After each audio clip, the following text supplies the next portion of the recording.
Success is the progressive realization of a worthy ideal. I'm gonna show you how great I am.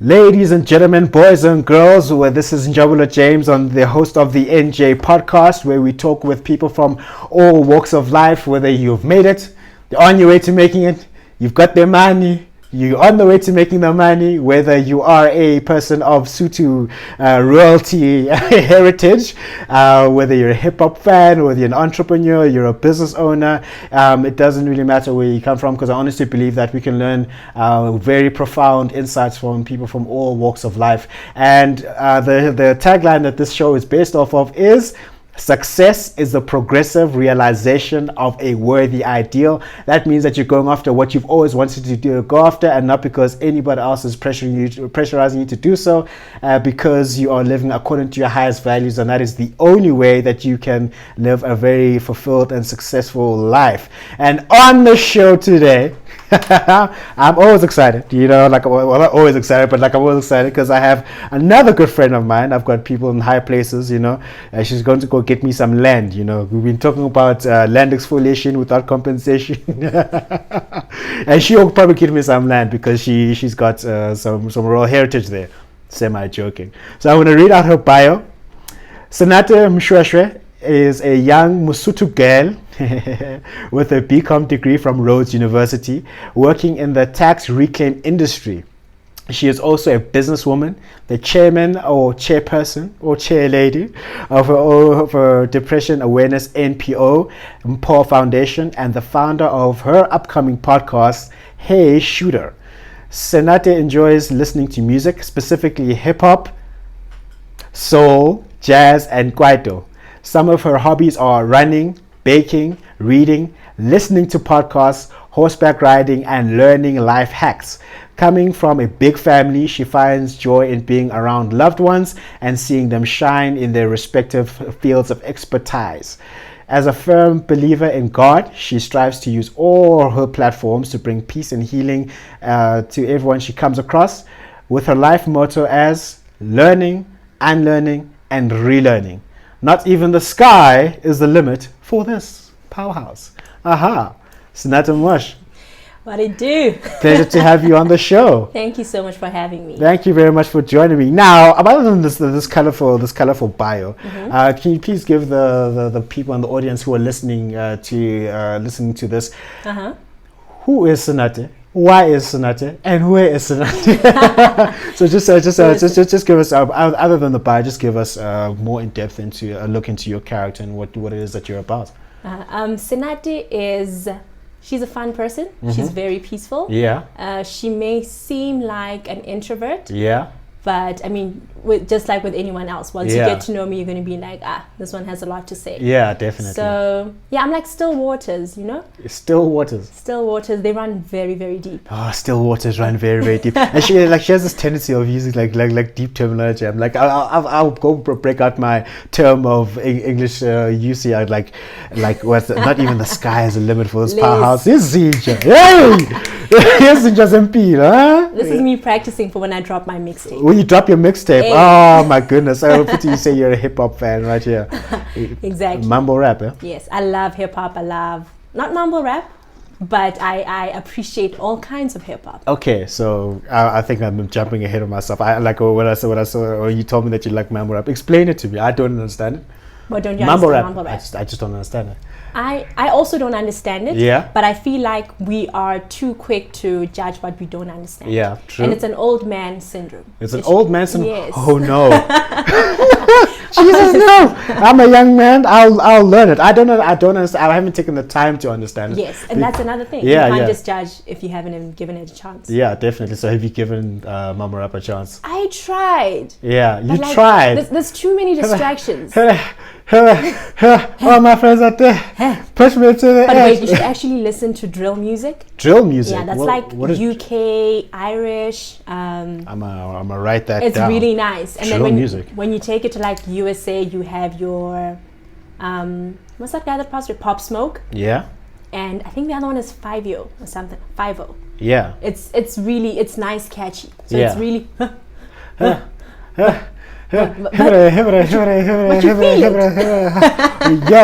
Yo, Yo. yeah, I'm acting as if what's a starter. That's probably all that I'm going to probably be listening to for a while. You know, as a vibe. In which context would you listen to that kind of music? And this is me trying to learn and understand it. Yeah. Honestly, it's hype music. Hype music. Yeah. So when I'm feeling something that's like, you know, hypey, and you know, when I want to be on the go. Say I'm exercising or running or you know. Yeah, just get you in the zone. Just to get me in the zone. Just to get you in the zone. Yes, damn. Yeah, so it's like it's on your running. Is it on your running playlist? There's a few. Yeah, there's a few of those. Yeah, songs, yeah. Yeah. So like for me, this is just like just me just having fun. I'm like, I guess when you're out of breath, it like it makes sense. Yeah, all right, that's too much. Oh my gosh. I feel like that could be a banger. That could be a banger. Is that a song? That's a hot song right there. So someone said to me, like, with all this equipment, why haven't I dropped a mixtape? I'm gonna drop a mixtape. I say, I'm a biggie, you know. Let's do this, man. Let's do this. Yeah, in the commission, you ask for permission to hit him. Let me not start. We'll probably leave that for the end. So like, just like you like listening to podcasts. So a question that I have for you: what is on your what is right now? If I were to take out your phone, your beautiful iPhone. Thank you. Is that an iPhone? Yeah, it's an iPhone. It's an iPhone. If it's not an iPhone, then is it a phone? Yeah. Joking. So what does Nothing Much like in terms of like this? Like you listen to hip hop and jazz and so like what specific songs do you have? The artists that you listen to specifically, or do you listen to a specific song, or are you a fan of a particular artist? When it comes to music. Yeah. Most of the times it depends on my mood. Yeah. But at the top of the list, it's hip hop. And when I say hip hop, most of it is old school. Old school for me, so it's like your 90s hip hop. Yeah, that's the my golden favorite. age of rap. Yeah, the golden age of rap. You know what I mean? Yeah, I'm talking your Biggie, your Nas, your Pac, yeah, your Jay-Z in his earlier days. Yeah. Even the women like Foxy Brown, Lil Kim, Lauryn Hill. I love Lauryn. Lauryn Hill's. Oh Lauryn Hill's like it's amazing. Like I like if she came to me and I want to battle you, I'm like, yeah, I take whatever it is you want. No, I'm not saying anything. Like, yeah, definitely. Yeah. It's a borderline suicide to try flow with a woman like Lauryn Hill, and she's so poetic. Yeah. Yes, she's amazing. Yeah. So yeah, those are some of my people, and then I'll go into I really enjoy Kanye's music, but sometimes I find it difficult to like separate the music from the person. Yeah. He's very loud. You know what I mean? He's amazingly talented. Yes. Yes. He's worth $3 billion now. So I mean, hey. Yeah, he's worth $3 billion. I can't really say like, oh, Kanye's crazy. I'm like, give me $3 billion and let's see what happens to me. That's you know, true. like okay. So then there's Kanye. So like, who's like your if you were to put a ranking, I know this might be an unfair question. Very unfair question. But I ask unfair questions because it's my show and I'll ask whatever I want to ask. Yeah, it's my house. You know what it is? And if you don't like it, get out of here for real, man. So like, you want to put a ranking because I mean, and this is me like just listening to what the GOAT debate in any field is hotly contested. So as human beings, we need to have a greatest of all time for everything. True. So in terms of rap all around and hip hop all around, who are the greats for you in terms of give it like a top 5? If you have to push it to a top 10. Okay. And this is a trap because people are gonna come fetch you on Twitter. Like, how could you put me on the Biggie? I hear you. Yeah. I mean, it is for me. This is for you. No one can hold it against you for you having your own opinion. Yeah, and I feel like hip hop is so broad that I often include neo soul into that. What is neo soul? Right. So neo soul is like your Erykah Badu. Yeah. Your D'Angelo, all of that. Because I like the way it just ties in together. I love a heartbeat over a smooth sound type of thing. So okay, let me see if I can name 5. Yeah. Biggie, Yes. He's at the top. In the commission, you asked for permission to hit Hey. him. You don't hit him. You don't like me. Hit him while white wheels with him. Ooh. You heard of us, the murderers, more shady. Bit on the low lately. The feds hate me. Okay. The son of Satan. The same my kids too blatant. You hesitating. I'm in your mama crib waiting. Duct taping. Your fam. Destiny lays in my hands. Get lays in my waist. Francis aim to the is phenomenal. Gun rest under the vest by the abdominal. Rhyme a few bars so I can buy a few cars. Then I kick a few flows so I can pimp a few hoes. Excellence is my presence, never tense, never hesitate. Get a nigga bent real quick, real set. Brawl nights, I perform like Mike. Anyone, Tyson, Jordan, Jackson, action, pack guns, ridiculous. And I'm quick to bust if my engine touch. Cause the girls you touch, in this world I clutch. Two auto, matos, used to call me Fatso. Now you call me Castro. My rap flows, militant, yo. Ain't killing shit. Let me stop there. Hey! You overdid it, Holmes. You in the danger zone. You shouldn't be alone. Hold hands and say it like me, the most shady. Frankie baby, fantastic, graphic, trying to make dough like Jurassic. I'm gonna stop there because it's a very explicit song, so I need to. You're showing off. I ain't showing off. I'm just having a good time. Nana, you brought a gun to a gunfight. I What's going on? what? A I'm gun sorry. to a I just knife? had to do that. Now I'm gonna memorize his second verse. Biggie was fantastic. I'm It sorry. was amazing. He was Yeah, amazing. definitely. And He's I a- love it when other rappers like sample him. Like, yeah. Yeah, was the definitely. goat. The song, Definitely. yeah, but like so. You've got Biggie, Tupac. You have Tupac. Biggie, sorry. I have Biggie. I do have Tupac, so no order. There's no particular order No for you. particular order. I love Tupac. I enjoy his music.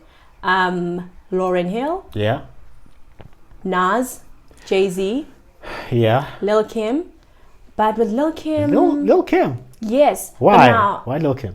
she was smooth Smooth. and she was very brave. Like she was like the female Biggie. So The she would be female as Biggie. explicit as, and I'm just like, yo, sis, Calm down. calm down, you know. But I still like that. Do you? Who else? Let me see. Well, I was listening to Big Sean today, so he's still BS is in there. Yeah. yeah, he's still on my mind. The Let's see. blasphemy. How can you not have Eminem in there, guy? Come on. M. You're racist. That's racist. That's racism. That's racism. And I was like, for me, yeah, that's a very unpopular opinion. I was going to say, he has to be top 3 for me. Is it? Yeah, at least top 3. If Yeah. not, I can't. Some people like you can't put him at number 1 because. Yeah, I hear you. And yeah. I think it also boils down to what you've been exposed to. So for you, it's probably like so many memories, you know, listening to his music when you were younger. yeah. For me, the Eminem that I knew Slim Shady. So like him acting a fool.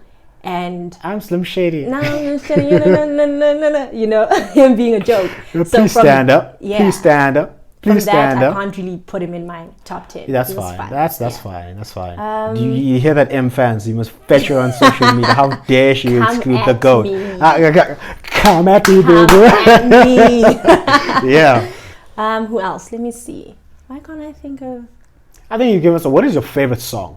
my favorite song? That is also an unfair question, but like some of your very- favorite songs from the I'll hip hop say genre. from the hip hop. Yes. Yes.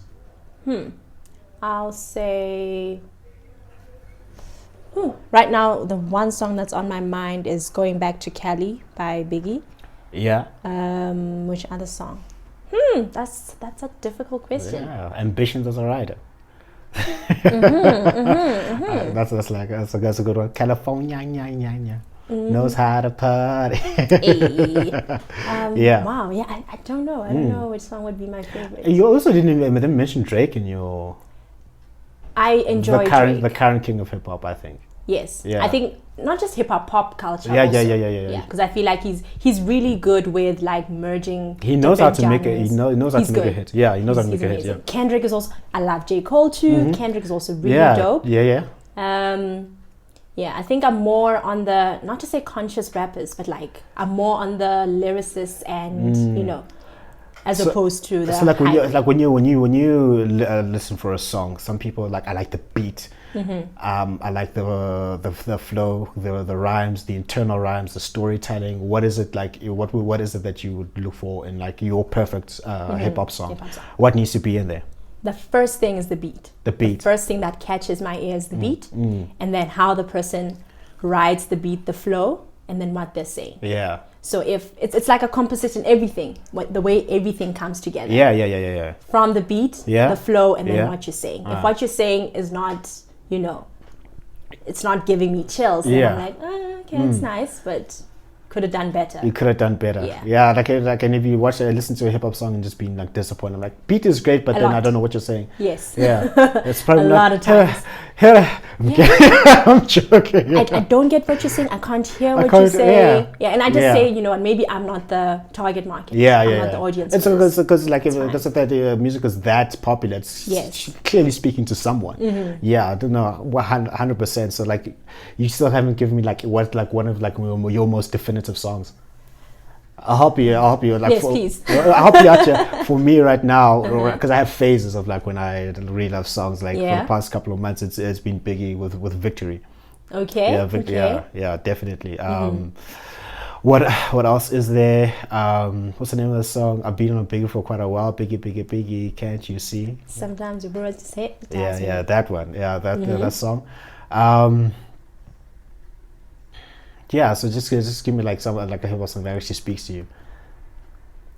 J. Cole speaks to me. Okay. I think one song of his that, like, okay, Folding Clothes.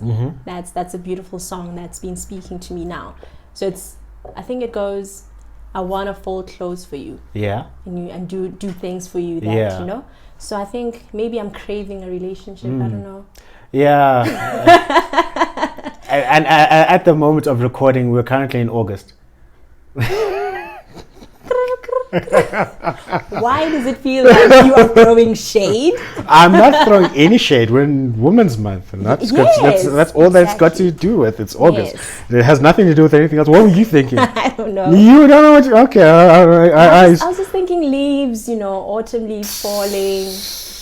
So now we're gonna talk about that as well. Like, so J.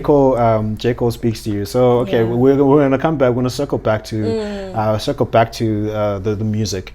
On the topic of mental health, I want to really talk about this because it is something I feel that we don't want to address. It's a major thing that's there. And I remember speaking to a minister earlier this year, and he said to me that he had been conducting so many funerals, and majority of the funerals, he didn't give me a number, but I could tell it was quite significant. He said majority of the funerals are people who are committing suicide. For real? People who had committed suicide. I'm like, why? And I said, like, why are people committing suicide? I just want to understand, what the reason is. And he said, majority of people, they're not coping with the stresses and keeping up with whatever social status is being enforced on them. So it's tough. I mean, I've been down that rabbit hole myself, but I was able to pull myself out. Thank goodness. Or else this handsome man wouldn't be here today. Amen. We bless the heavens and everybody. Yeah, definitely. So so I want to understand from your perspective, since you run this NPO that focuses on mental health. What is your take on just what people are going through from like a mental health perspective to the point that they want to take their own lives and stuff like that? Yeah. From my point of view, what I want to do is to educate people about their mental health, about how important it is. Yes. And I want us to stop being afraid to talk about it, or making it seem like, okay, no, if you feel this type of way as a man, then you're weak, or how can you be crying when you have a car and a job and this and this and this. Like, it's just basically to educate and break down the walls and be like, okay, I am not okay. That's the first, that's where you start. Now that you're not okay, what do you need? Talk therapy, medication, all of that, go for it. And I understand that it's not always easy because now some people don't have the funds to go and do all of that. But we first have to start with the conversation, opening up the conversation to be like, okay, this is our reality. But like, it's a tough thing for people to actually admit. Yes. So I'm like, okay, it's not as like, guys, I'm not okay. Yes. Because of as an associated stigma to it. So how do people get to the point and have the courage to say, I'm not okay? I think we need to live with each other and not to say pretending, Yeah. but we need to be present. Yes. You need to be present in your life and Yeah. present in the lives of the people around you. Yes. You can pick up when someone's changed Yeah. their behavioral Yeah. patterns. You can also pick up when you start not enjoying things that you Yeah. usually enjoy, So Yeah. I think the biggest part of it is paying attention and being like, okay, this is the kind of person I am. Once I change, let's try and look at what's going on. Yeah. Yeah. So let's not just, mind our own business, Yes. because we don't live in Yeah. isolation. We live together. Yeah, that 100%. So let's say someone comes to you and says, okay, Sanate, I'm not okay. I'm not Yeah. okay. I'm not coping with life, and I'm feeling like I want to retake. I feel the pain of being alive would be is far outweighs the pain of dying. So what advice do you give to a person like that? Okay. So firstly, I'm not a professional. Yeah. In any way. Yeah, we'll make that disclaimer. She's not a professional No. therapist or clinical psychologist. This Yeah. is purely coming from as someone approached you as a friend. What would you say? I think the biggest thing is to listen, Yeah. because whatever this person is feeling is they understand it. I may Yeah. not understand it. True. So I need to listen to what could be bothering them or Yeah. what their fears are. Yeah. And once I've listened, then we can actually move on and be like, okay, so how do you think we can fix it? Yeah. What do you think we should do? I think listening is the biggest thing. Yeah. Because people don't want to be told, no, other people are having it worse, or no, man, you'll be fine. True. Yeah. Listen to the person and be Yeah. like, okay, I understand, and what the way you feel Yeah. is valid. Yeah. Okay, so have you had a situation where someone approaches you and says, "I'm not okay. I'm fantasizing about heaven right now." Have you ever had that? I don't have to name names, just like a Yeah. situation with that. How did it make you feel, and how do you think that you were going to approach such a very sensitive moment? How did you navigate that? It's happened a lot. A lot? A lot. And I Jeez. mean, especially because we have this. Well, yeah, I can imagine now. Yeah. Yeah. It's like a police officer. I'm like, so many people are coming reporting crimes. Well, you're a police officer, you so have yeah. You have the uniform on. Yeah. So let me just say why I started this with my sister. Okay, this cool. foundation. So, Hey sis. You Hey. I should get you on the show one day. Don't worry. oh my gosh. Yeah, yes. definitely. That is the thing. And like when I expand my podcasting space, I'll have like 3 boom arms, and we can all have a conversation. Yes. Yeah. Yes, Yeah. that would be nice. So the reason why we started it was because I lost my best friend to depression and ultimately suicide. And it was from losing her, I was like, you know what, no one has to ever, I wouldn't be okay if I let anyone else experience the pain that I felt. True. Losing someone you love, someone that was always in front of you, like someone that I felt I was her keeper, and then she's no longer here. Yeah. So I was like, you know what, because of that, I'm going to do everything I can in my power to make sure that the next person doesn't feel that way. Yeah. And yeah, like with her, just a brief summary of how she felt. Like she was very open with that, you know what, she's very unhappy. Yeah. And I did try listen, but it wasn't, it wasn't enough. Yeah, it wasn't enough. Yeah. It's And I like, think also because what- I didn't know what was going on. I didn't understand depression. I didn't Yeah. understand mental health then. But seeing it like that, I was like, okay, you know what, I need to go read up on this. If it means reading up, I need to reach out to professionals and be like, okay, Yeah. what's going on here? What should I do? All of that. Yeah. So when with people, I don't know why there's a stigma attached to going to see a therapist, going to see a clinical psychologist, or someone who's going to assist you. What do you have to say to people who are like, I'm afraid because I don't know what other people are going to think of me? I'm like, maybe I've got a social status to uphold, and then how can people feel that, oh my goodness, this person is radiant, she has a good life, but then now she wants to no longer be here? Like, it's just a disconnect, Yeah. I feel like we should, at the end of the day, it's your life. Yeah, and yeah. you have to take care of yourself. How other people view you should not, I hope it doesn't move you that much. Yeah. Because if you're not okay, Yeah. you can't pour into anyone else's True. life. Yeah. You can't be that light or that strong person that image that you've painted. You can't Yeah. be that person if you're not okay. If it means the same way you go to sleep and you sleep so you can have energy for the next day, or you exercise so you look good and you're healthy.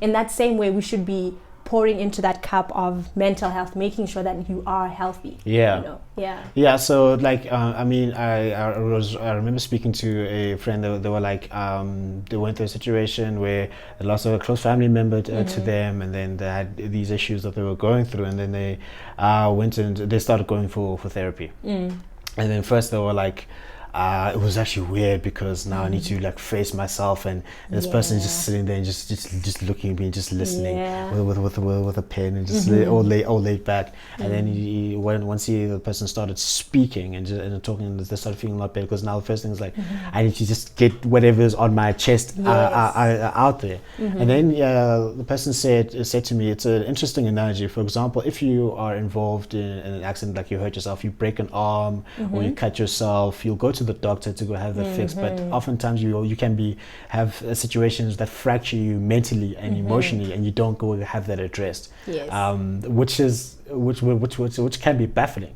which could definitely can be baffling. So what do you say to a person, okay, if they say I want to go see a therapist, but I'm afraid, how do I go approaching that? Like, so what do you say to a person, like, how do I go about approaching that? I think another thing for, say, Black people, some people view it as, hey, my people, our people. I feel like some people view it as a privilege. A privilege to actually be able to go to a therapist. You know what I mean? I feel like there's so much going on at home that taking time out to go see a therapist seems like, oh, you're so privileged. You know, I mean, there's this one meme. It was funny, but dark humor. So there's one meme, and the mom is like, Masejo, why are you crying about depression when nama etletse ka friji? We have a fridge full of meat, and now here you are crying, saying you're sad. You know? And it's one of those things that we have so many problems that we somewhat put them up in a hierarchy, and we're like, okay, what's most important is that I have food, I have a roof over my head, I have this and this and this. I don't have the funds or time to go sit in a room and talk to a therapist type of thing, you know? So because of that mentality, and maybe because it's never been a normal thing, it's never really been part of our lives, you know? If something happens, you just, sweep it under the rug and you move on. So those misconceptions probably feed into that thing that, hi, now I have to go out of my way to go sit down and talk to someone. You know? And even when you get there, the nice thing about it's scary going for therapy. But you sit there and you realize that you actually knew the answers all along. Yeah, definitely. Yeah, all you needed was just someone to hold your hand and be like, it's okay to just let it all out.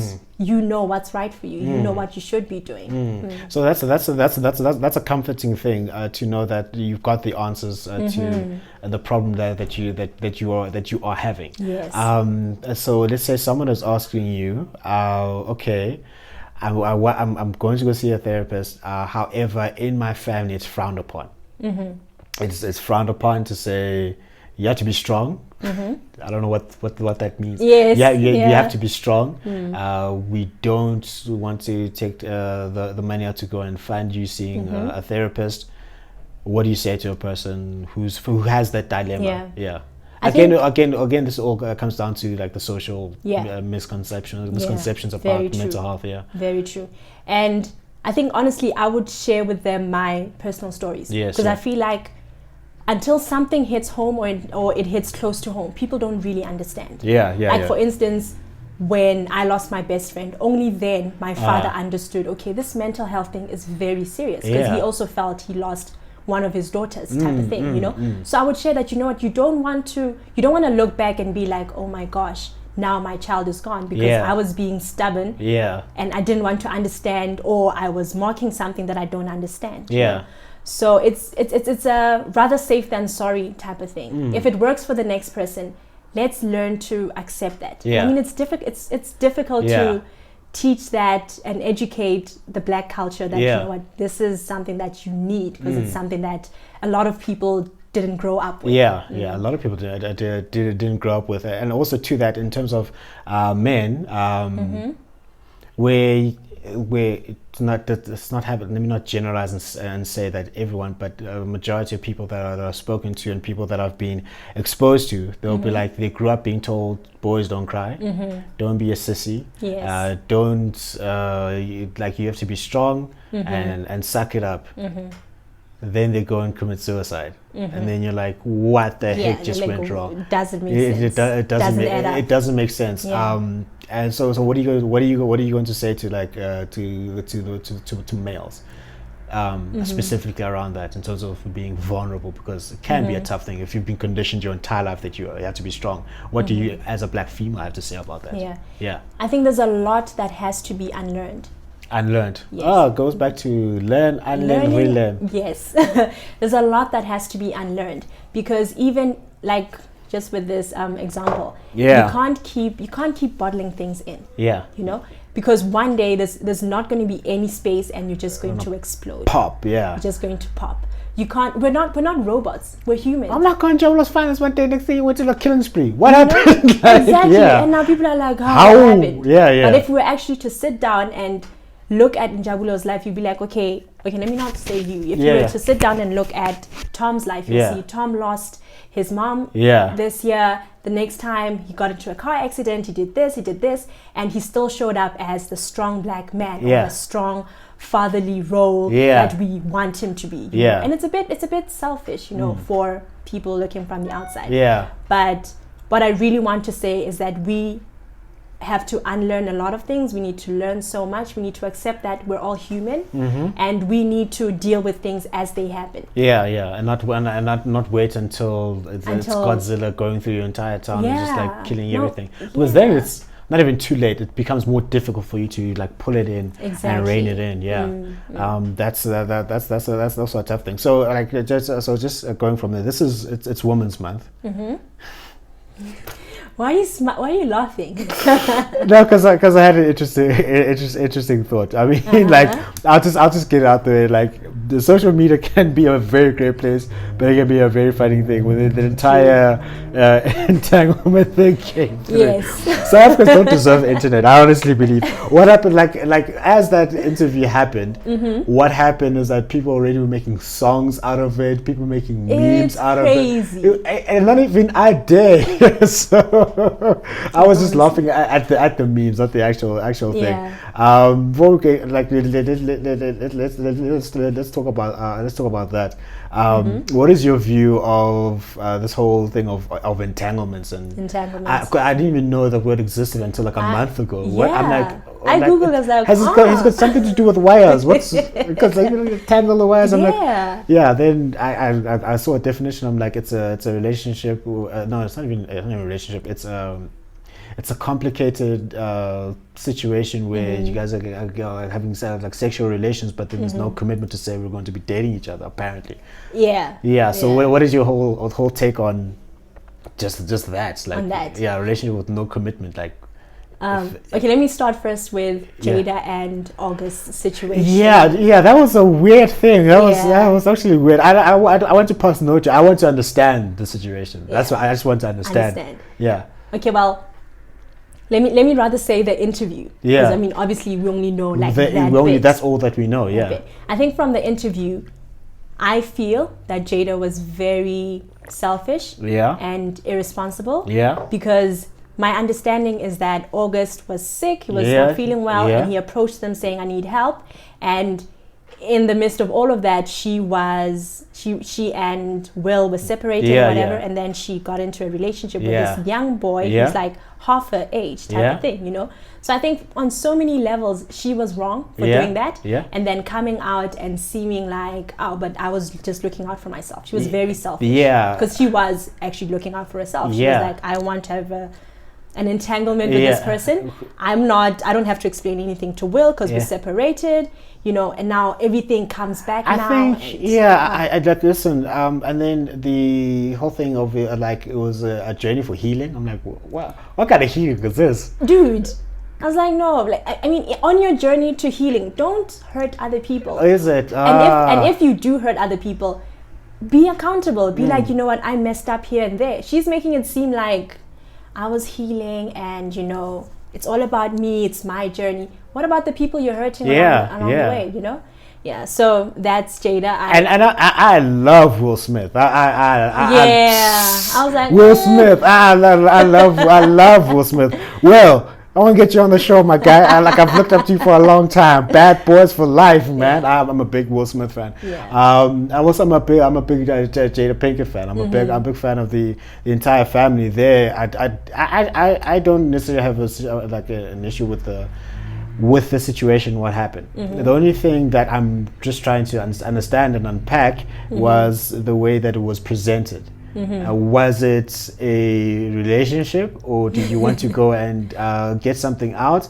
Because the way it was packaged, which was confusing to me, was like, you took time this is how you go and heal what, like heal what was it, like for me, like call it what it was, like what was it really? The entire justification was like just a bit weird for me. It was just a bit weird for me. But like there's still great people. It was just trending for a while. It was fun. Jaden, I'm passing no judgment whatsoever. I'm a big fan of y'all too. I want to get you on the show. So it was just a bit because that led me to think of sort of justification other people use for certain behaviors. For example, let's say off of Will and Jada. I mean, I'd hear with some guys or girls, they'll be like, they'll go off and they'll justify going off and cheating, like just outright cheating. Let's say you and I are dating, and I go off and have a relationship with another girl, and then I say to you, I'm like, but you made me mad, so I felt I was well within my rights. Nerve. I'm like, what? The audacity. How dare you? How dare I was mad at you and you didn't meet my needs and all these things. But then for me there, I remember my dad said to me, like, I presented that situation to him, and it's like, no. It's still nothing to do with whether the person was hurt or whatnot. Call it what it is. You're just being immoral in that perspective. So, what do you feel about should people call the behavior exactly what it was, or not try to sugarcoat it, or how is it that you look at that? I think you should call it for what it is. Is it? And as people, we have to be honest. Yeah. I can't have a whole conversation in my head and then, like, for instance, with this example of, okay, you hurt me, so now I'm going to go cheat. That's a whole conversation in my head. I decided by myself. By yourself, on the because block. Because Jabulo didn't say good morning today, you're going to learn today. Hey, going to learn today. That's crazy, you know what I mean? Yeah. So I can't do that. Or also, I can't be kicking it with someone with the intention of going back to my husband and not let them understand that this is what's happening. Yeah. Because now, maybe, I'm guessing maybe that's what happened between Jada and August. Yeah. Or maybe, I don't know. Because August seems to think they were madly in love and things were like, you know. I didn't read up on the entire story and background enough. I've seen snippets. You've seen snippets. Also, like the reason people ask me, why are you doing podcasts all the time? For me, this is school. Yeah. For me, this is learning. Yes. And then, like, we'll get to Twitter. I'm not on Twitter. That's why. That's I'm on crazy place. I'm Twitter. I'm on Twitter. I just don't even come. I just watch and scroll through the feeds. Scroll through the feeds, and then.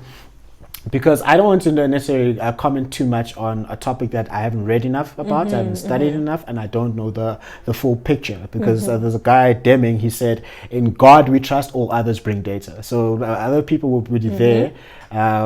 They'll comment on Sinata's life. They don't know Sinata's life. Yeah. They'll comment on snippets and things that they're seeing. So that's why I'm like asking this, because I'm trying to learn and to probe and understand, and I feel that we should all be open to being wrong and to being corrected. And so people think that I said something that's wrong. Tell me what's wrong. Tell me what's wrong. However, to that, going to stuff like Twitter and cancel culture and all these things that will cancel you. So the thing is that oftentimes what I've found, I've just heard people comment. They'll say that here's a situation, and then they'll be quick to pass a quick judgment. They will quick to pass a comment on something they don't even have an idea of what they're talking about. not even an idea. Have an idea, then have it being open to being corrected. What is your take on people with that type of mindset where they just want to say something for the sake of saying something and not at least take the time to understand something? I think it's very foul. It's very lazy. Like, it's foul. It's lazy. It means real. Yes, it's foul. It's lazy. Yeah. And I do not like groupthink. You don't like groupthink. That's a powerful thing. Yeah. So just because a group thinks, so I'm just going to jump on the jab. I went, dude. Now there's a hashtag, let's cancel Mamang, and I'm like, what if I don't want to cancel this person? They'll cancel you for not wanting to. You know, now it's a whole. You have to choose either you're part of Group A or Group B. Are you with us or against us? How you know what I mean? Yeah. Cannot be an independent thinker. Yeah. And like you're saying, like with cancel culture, I think it's something Trevor Noah mentioned. Yeah. And it was like, the dangerous thing about this is that we're so quick to cancel these people and exclude them from conversations and the community. But now, one day, sooner or later, they're going to come back into the community with the same mindset, with the same behavioral patterns. Yeah. And now we didn't teach them, this is wrong. I think I saw that, yeah. So I'm not really a fan of, oh my gosh, now we're all angry, let's cancel this person. Or, oh my gosh, somebody says something just to trend. Why? And so, and some people want to say something for the sake of saying something. It's very unnecessary. I think it was a Kevin Hart. Yo, Kev, what's up, man? Big fan. We'll get you on the show. Kevin. So I think Kevin went through this thing of cancel culture with the whole Oscars thing for tweets that happened 10 years ago. And I remember he was I remember he was saying and mentioning like some people don't want to focus on the good. They want to focus on, it's hard for you to be a positive person, to bring positive energy out there, to say, okay, here's an issue, let's see what good we can bring out of it. For example, what's the worst movie you've ever seen? Oh my gosh, I watched a horrible movie, I think last week. Yeah. It's called Glass House. It's on Netflix. It's the worst thing I've ever... I've heard of Glass House. You know, I was watching there. I'm like, it has to be better. I'm like, I am an hour into this thing. No ways. Oh my gosh, that was so bad. Oh, Glass House. Okay, so let's... It's horrible. Glass House. Okay. Which is the best movie you've watched? I'm really not big on movies. Okay, I recently rewatched The Bodyguard with Whitney Houston. Oh, Whitney Houston. Yeah, and that's still... Whitney, one person said Whitney Houston. I'm like, wow, yes. Okay, so let's say you're talking, we're having a conversation about the Bodyguard. And then I was like, The Bodyguard is this type of movie. And someone will jump in. No, exactly what we're talking about. Like, that was the Bodyguard was bad. It sucked.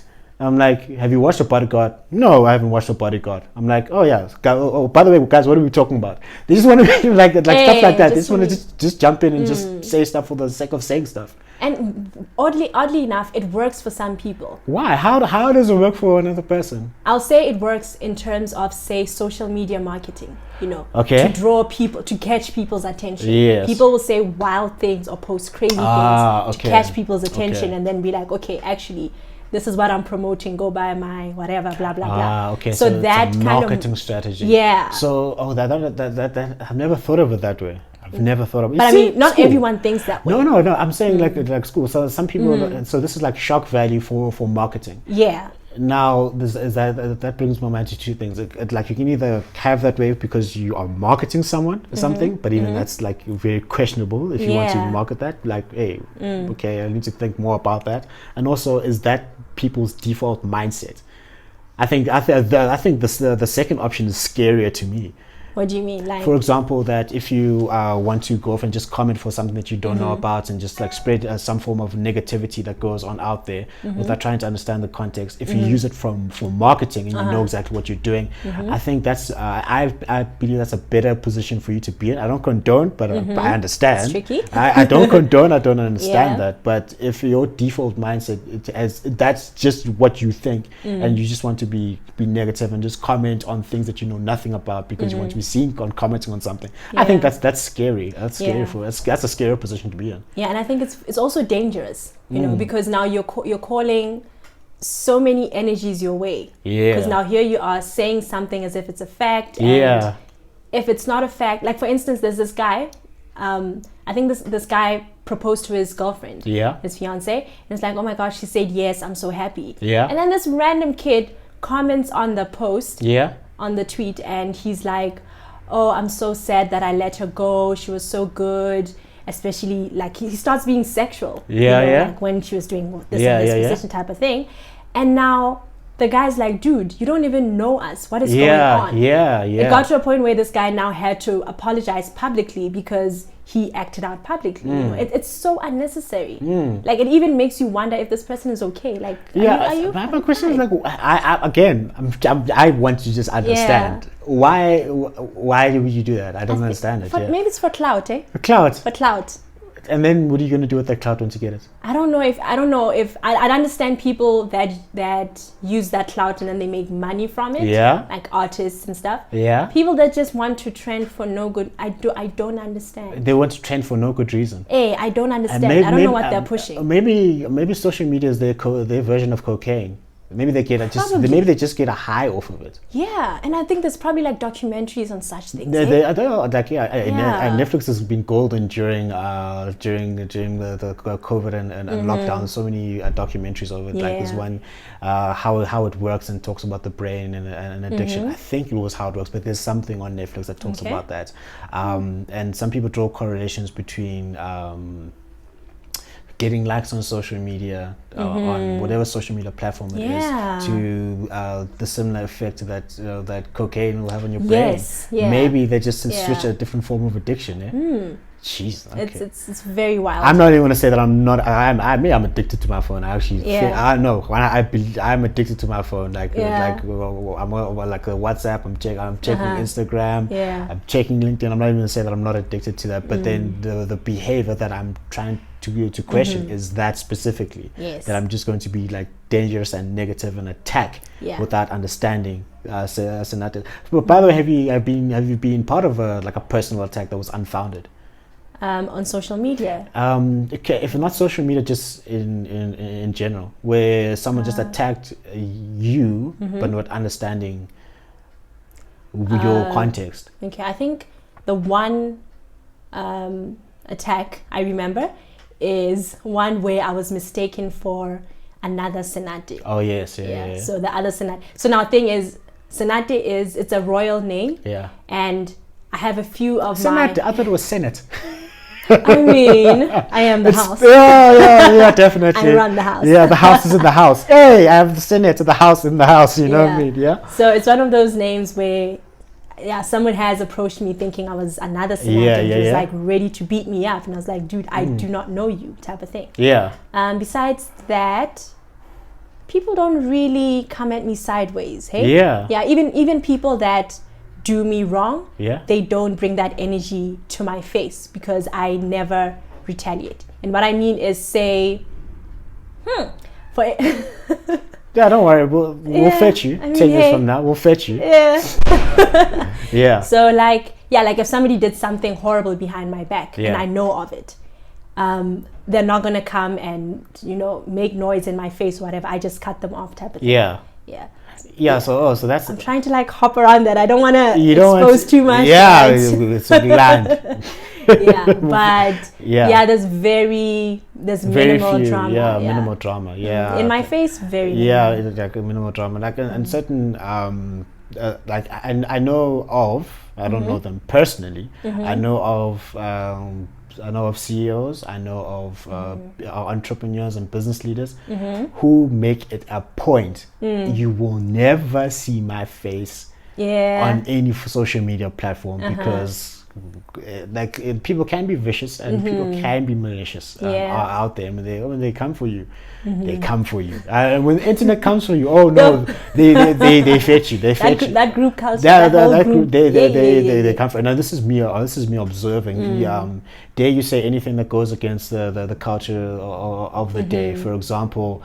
Let's say you say something misogynistic now, they will fetch you. It's Women's Month. How could ya? But then knowing social media, they'll forget about you after 2 weeks. But then that 2 weeks, your life can be a living hell. And sometimes it's necessary. Yeah. Because sometimes for some people, that's the only way they'll learn that lesson. Uh-huh. You know, when Yeah, the yeah. world comes crumbling down and they're like, okay, snap, I need to watch what I'm saying. Yeah. Yeah. So that's a bit of a tough thing. Yeah, I mean, like, It's, because I've been thinking about this quite a lot. Because I've been thinking about being able to, again, to your point, is like learn, unlearn, and relearn. And that and one thing that feeds into is like this one word called repentance. I know it's like more of a biblical and spiritual term, but you can apply it everywhere. What repentance means that, for example, let's say I had a position to say that Sonata is a loudmouth. Yes. Like that's my position. And then I spend time with you, and I'm exposed to new information, and my mindset and my position changes. Yeah. And I am willing to admit that what I thought of Sonata was wrong. Now I know she's more of a calm person, introverted person. She's doing all these amazing things with life. Then I have repented. I have changed my mindset. What my reservation with certain levels of cancel culture is that like you're still holding me to something that I did like 10 years ago. Yes. And you're making the assumption that I can't change. Yes. Yeah. And that goes to what you were talking about with Kevin Hart. Yeah. Yeah, because I mean, with a lot of these things, we can't be looking at these situations as isolated situations. So to say. For Kevin Hart to be saying the stuff that he was saying then, for Snoop Dogg and them to be rapping about the crazy things they were saying or the way they used to address women, we have to also look at the culture in that time. They were doing that because it was deemed normal to do that then. Now we know better. You know, so we have to understand that, okay, you have to look at the person like where you are today, type of thing. But then also it's tricky because remember with, I think there was this Caucasian lady who had entered Miss South Africa. One of those. I heard about that. It was a crazy story for me personally. I was like, wow. It was crazy. So they dug up tweets. I think she was like maybe 14, 15, somewhere there. And she was racist, you know? So it's very tricky because with certain things like racism. So what ended up happening? What ended up happening to her? Like I think she said that she withdrew. She withdrew from the Miss South Africa pageant. But I think she also entered another, and she got connections to go do some modeling gig or something overseas type of thing, you know.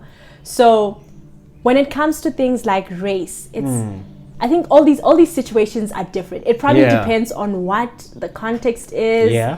Like, are you willing to forgive someone and be like, okay, you were young, you didn't understand it? Or are we like, no, race is like, if you're a racist, you'll always be a racist.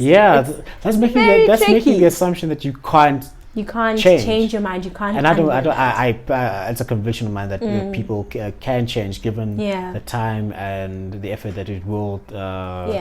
If you make a conscious decision to change, because I honestly believe that the essence of life is growth and to do the best you can. The more you do, the more you get. And development, personal development means that I go from one thought pattern to another thought pattern. I'm becoming a better human being. And if I can't change, I can't become a better human being. So that's what. And back to what you're saying about Trevor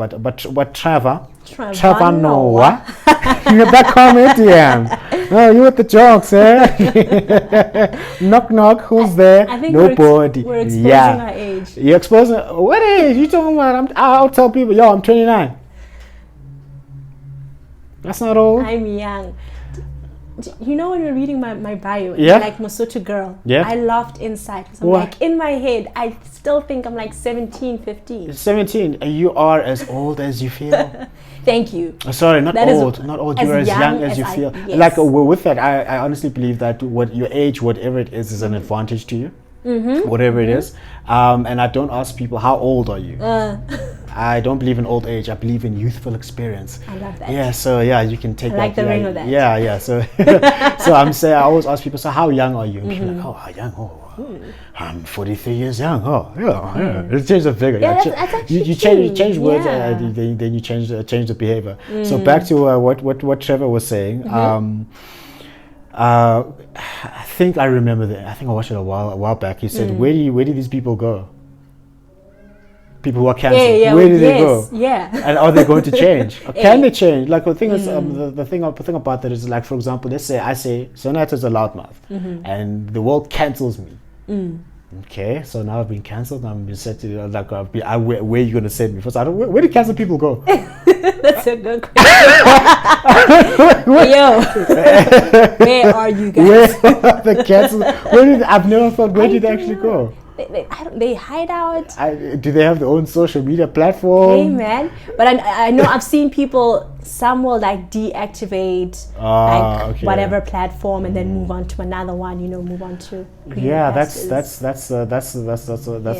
that's a bit of a toxic thing. I mean, so then like for example, like now you cancel me. Now I don't have the opportunity to repent, to learn more, to grow more, and now you're limiting my personal growth now. And I believe success is a progressive realization of a worthy ideal. It means I'm growing every single day. That's like my reservation of cancel culture. That means that I cannot grow, I cannot become better, I cannot learn more. That's like a hectic reservation for me.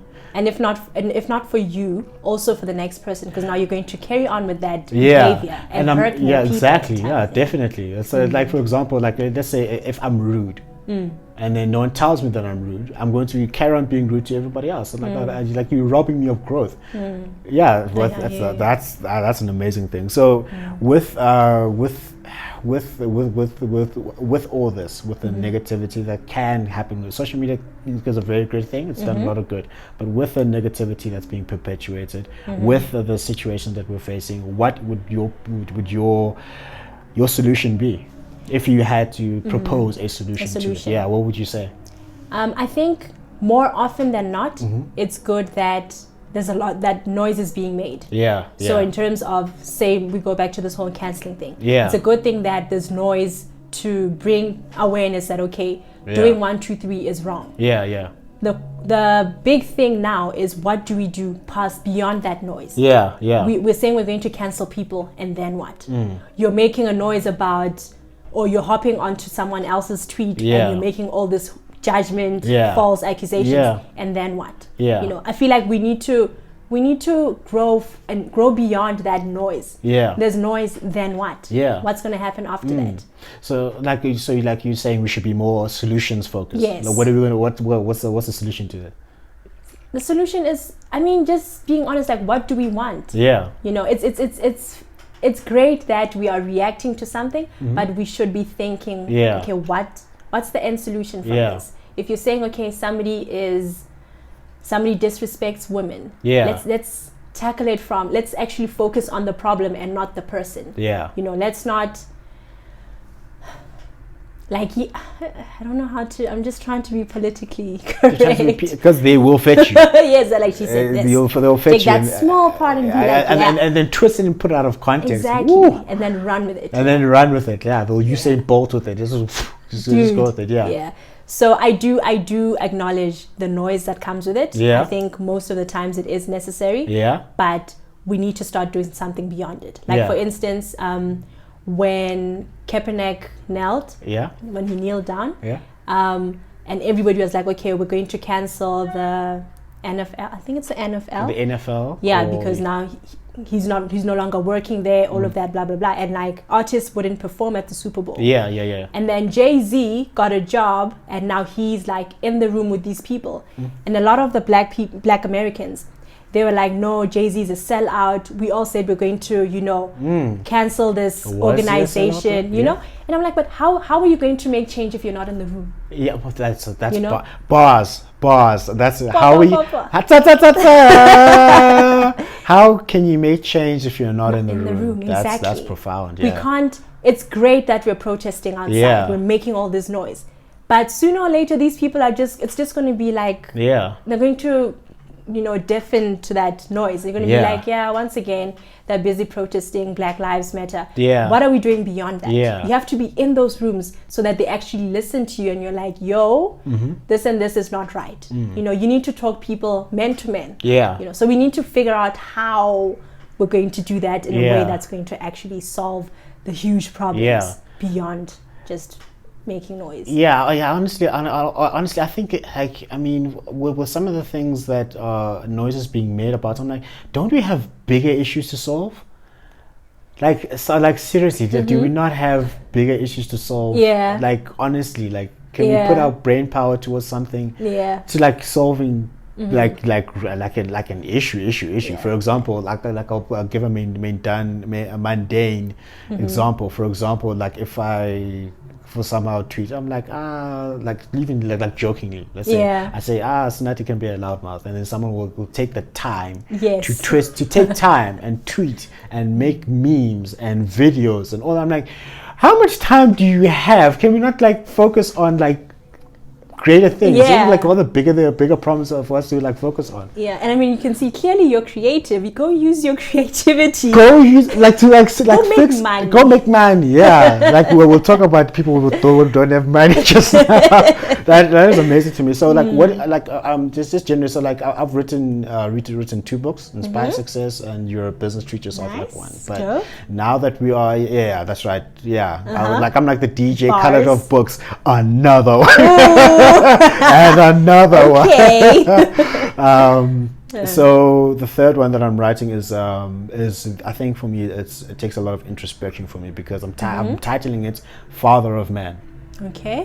It came from an idiom that says child is the father of man. What that means is that as an adult, whether you're a young adult, whether you're a middle-aged adult, or you're like much more seasoned in your life experience, there are some patterns and traumas that happen to you as a child that carry through to your adulthood, and you start acting out in certain ways that you don't really understand. For example, if you have self-confidence issues, that may come from your childhood, where you were told that you're not going to be enough, or if you have if you for some reason are afraid of the dark, still to this day, it may come down to your childhood. So the first thing is like trying to address like childhood issues, and then that will lay the foundation for a bigger question that needs to be answered.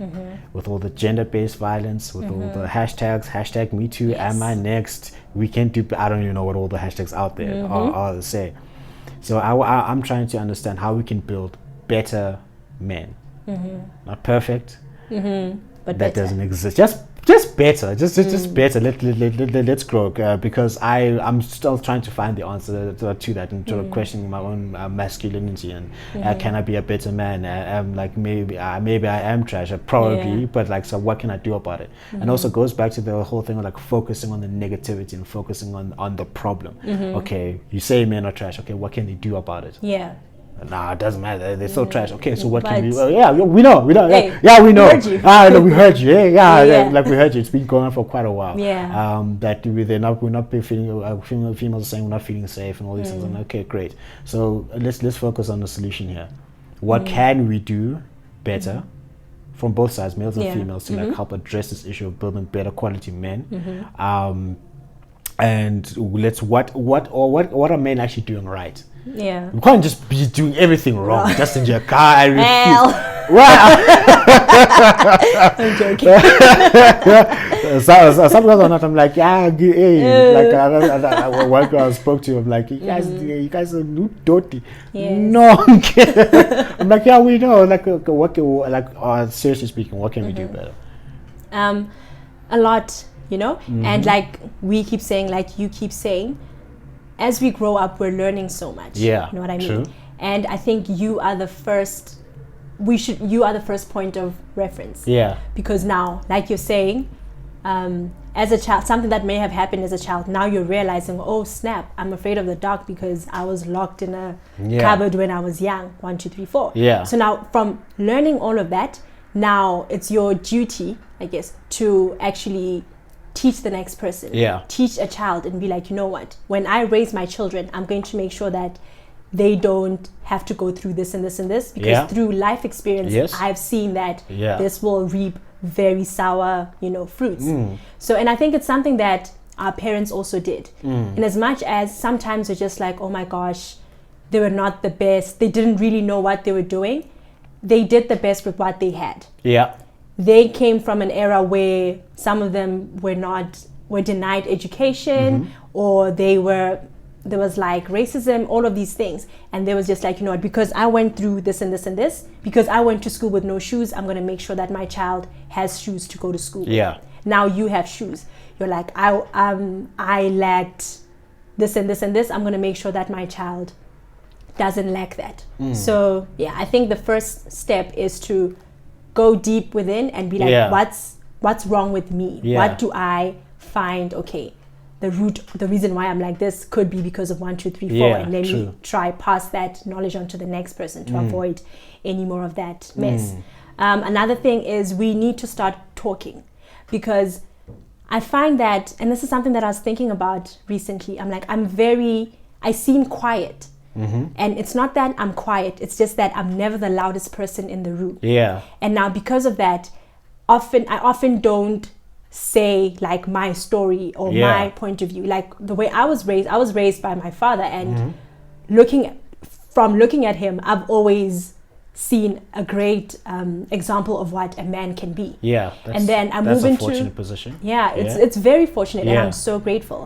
And then I start to interact with other people whose stories are different, you know, who have not so pleasant backgrounds, you know. And in as much as, so now there's a thing of I need to read the room. I need to understand, okay, when I can speak and when I shouldn't. And most of the times I don't, because there's so many people have so much hurt that they need to let it out and be like, I'm not happy because my father was not there, or this and this happened to me, blah blah. Oh, I don't want to say blah blah blah. It sounds insensitive. You know, all of that. Once they're done with that, I need to then share my side of the story, because that's my truth. I shouldn't be ashamed that I was blessed enough to have such a great role model. You know what I mean? True. So I think we need to start talking and sharing our stories respectively. I should not be like dangling it in your face that I had a dad, you didn't, what you gonna do? What and some people are just very insensitive in that perspective. I mean, I can say it myself, because for me, I was very fortunate, very fortunate, privileged, and luck factor was that my parents were together, and I didn't see any domestic violence. My dad thought about like hiring a hitman. No, I'm joking. No, like when you have disagreements, I'm like, I'm gonna shake it or not. But he never put his hands on my mother inappropriately. He always said to us that you don't hit a woman. It doesn't matter how it is, how wrong she is, what she's trying to do, unless maybe if she's trying to kill you, okay, you need to do something, guy. Like don't just sit there. Don't just sit, but just be reasonable in self-defense and don't just try and murder her back. But like that's like you said, you don't hit a woman. Like you rather go out and hit a wall, go hit the fence, or go to the boxing gym, but like don't hit a woman at all. That also goes with your words. Don't say things to a woman that's going to make her feel less than what she actually is, because sometimes the emotional abuse can far outweigh the physical abuse. At least the bruise can at least go away. Hopefully, it can go away. But then sometimes, people say, sticks and stones can break my bones, but words can never hurt me. No, words run deep. Words run deep. I mean, like I'm sure there's things people say to you like a while ago that that still hurt you now. So like I was fortunate to grow up in that environment, and like so my parents became heroes to me. And then when I got to Rhodes University, and then I started having friends, like we did chilling in my room, sitting, chopping it up and just talking. I'm like, oh, my dad always said this. My dad always said this, and I was tone deaf at that time. I wasn't conscious enough to read the room. And then other people that were with me, like the facial structure would the face would change, and then I'm like, did I say something wrong? I'm like, what did I say wrong? I didn't swear at them. Because I wasn't. I'm like, well, what? Then ultimately, they told me the story. Like my dad wasn't there, walked out on my mom, or my mom left, or whatever. Then I was like, okay. That's when it hit me that actually we have a problem here. We've got issues here. Where it's like equally, men will walk out. Sometimes mothers will walk out, but then there is that thing where I didn't read the room. I'm like, oh no. Oh no. So now I became afraid to share just how proud I was of my family. So like that was a very, very tough thing to do. So what I started doing was just keeping quiet. And now I feel like those conversations are important, because now when you share your side of the story, you might give someone else hope. Yeah. When they share their side of the story, Yeah. they're giving you warnings to be like, hey dude, this is how the real world Yeah, can be. yeah, yeah, So you yeah. need to look out that it's not as rosy as it's been for you at home. You need to look out for 1, 2, 3, 4. Yeah. But like we're saying, you have to read the room. It's Yeah, difficult, definitely. but we have to And talk then, and about then these also, what do things. we feel about at times of before being penalized for your parents staying together? I'm like, why are you punishing me for my parents Yeah. staying together?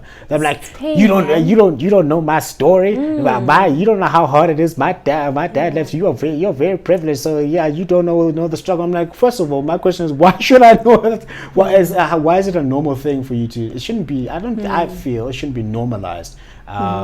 That a person whose parents stayed together and raised a healthy family. Now you're being punished for doing a good thing.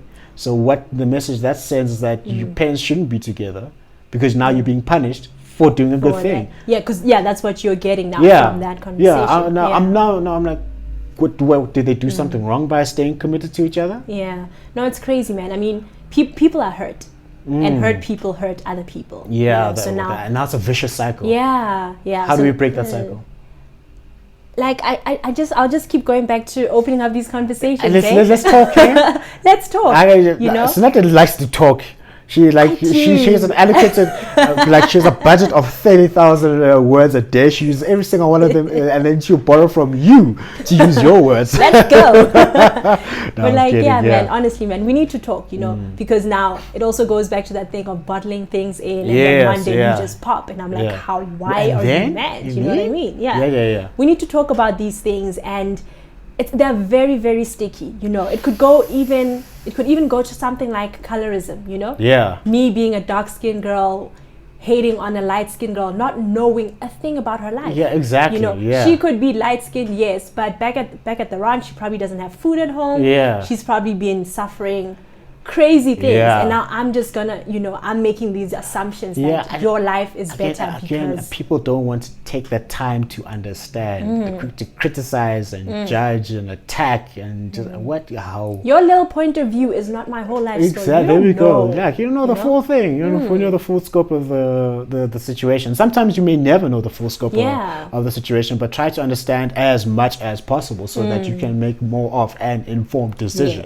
Yes. Do your research and then come at me. They come at me. Let's have that. And also to that, I remember I remember hearing this guy said, facts don't care about your feelings. Oh yeah. Facts don't care about your feelings. That's a fact. Facts don't care about your feelings. I'm like, how could you be so disrespectful? No, facts don't care about your feelings. I was like, so what do you think about that? Yeah, that's an interesting thing because here's the thing. I was doing my budget. You have money. I was doing my budget and looking at all the money that I had and money that I didn't have, money I had to pay back, and just looking at the information, because numbers don't lie. They don't care about you, who you are, where you're from. They don't care about your feelings. And then I looked at this, I'm like, I have so many adjustments to make because facts don't really care. They don't care. It doesn't care about it because like a fact is something that's proven to be true, and the data that's there. For example, let's say I want to lie to myself and say I feel that I'm a healthy person. But let's look at factually what is actually going on. How often do you exercise? What do you eat? What calories and all these things? And then you can make a decision to say, actually, I'm a healthy person. I'm like, I feel like I'm a healthy person. Let's try suspend emotion here. It's so difficult to do. Let's try suspend emotion. So what do you feel about that term, facts don't care about your feelings? Is it a harsh thing or is it needed? It's harsh and it's needed. Okay. And it's needed. Yeah. It's like me doing something wrong and then my people not calling me out on it. On some, we don't want to make her feel some type of way. No, you need to tell me that, Sanati, this is what I think. I love you. Yeah. But like, don't shout at me though. Yeah. Also, that's the way you present it. It comes to way of how you communicate it. Also, it definitely is necessary. On the money topic, like we were laughing at this video. How not chelete? How not chelete? How kholi sharp mfana ka kholi sharp. una tšhelete empa ntho tseo di etsang ke tsa batho ba na leng tšhelete. Ha una tšhelete ha o kgole sharp mfanaka, ha o kgole sharp da. Senogonoko ha siyo mono mo o sebetsang. O kgola hanyane empa ntho tseo di etsang ke tsa barui, ke tsa batho ba nang le tšhelete. Keeping up with the Joneses and whatnot. So Yeah. I remember I was speaking to someone I studied with and whatnot. And no, not even just a number of people, because here's a phenomenon. You want to have a perceived social status, and you want to live this high life. I don't even know what the high life actually means. You want to go to where's that place that people go in July? German. Oh yeah, the Devon July. Yeah, the Devon July. Well, it didn't happen this year because COVID. I mean, so I'm like, I've heard stories of people like spending a high amounts of money on the event. I'm like, I'm not passing any judgment whatsoever. Yeah.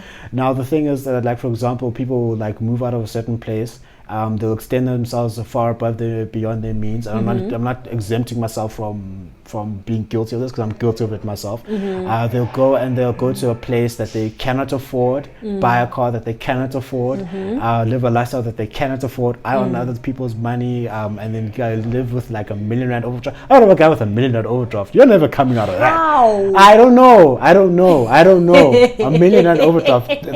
That's talent. I need talent for that. So, like, for example, you go and stay in like a high class area. For example, you go to like certain places in Midrand and Four Ways or Santon. I'm telling them, I'm here. Yes. I'm here. But you genuinely cannot afford, and all your bills are sitting here. And that video comes to me, I'm like, I wanna chill it.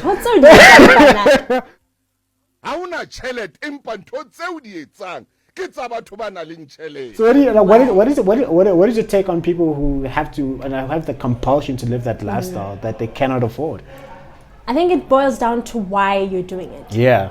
Because, like we keep saying, what we see might not be the full story. Yeah. Like, for instance, there's this one rich guy. He's a friend of a friend. Yeah. And I was asking my friend, like, oh, this guy's always spending. Yeah, okay, can you sponsor the podcast? I just want some more equipment. I'm joking. Yeah. And I was like, yeah, your friend is very like splashy. Yeah. And he was like, no, thing is, this person has no children. Yeah. No parents. Like, it's just extended family. Yeah. So for him, it wouldn't make sense to go buy 3 different houses. Yeah. When he can just buy one house for himself and then buy fancy cars, because it's all his money. And I was like, you know what? It is his money, and he has every right to do that. Yeah. You know, if now I understand, I'm like, okay, I can't even judge and be like, oh no, you're spending your money recklessly, all of that.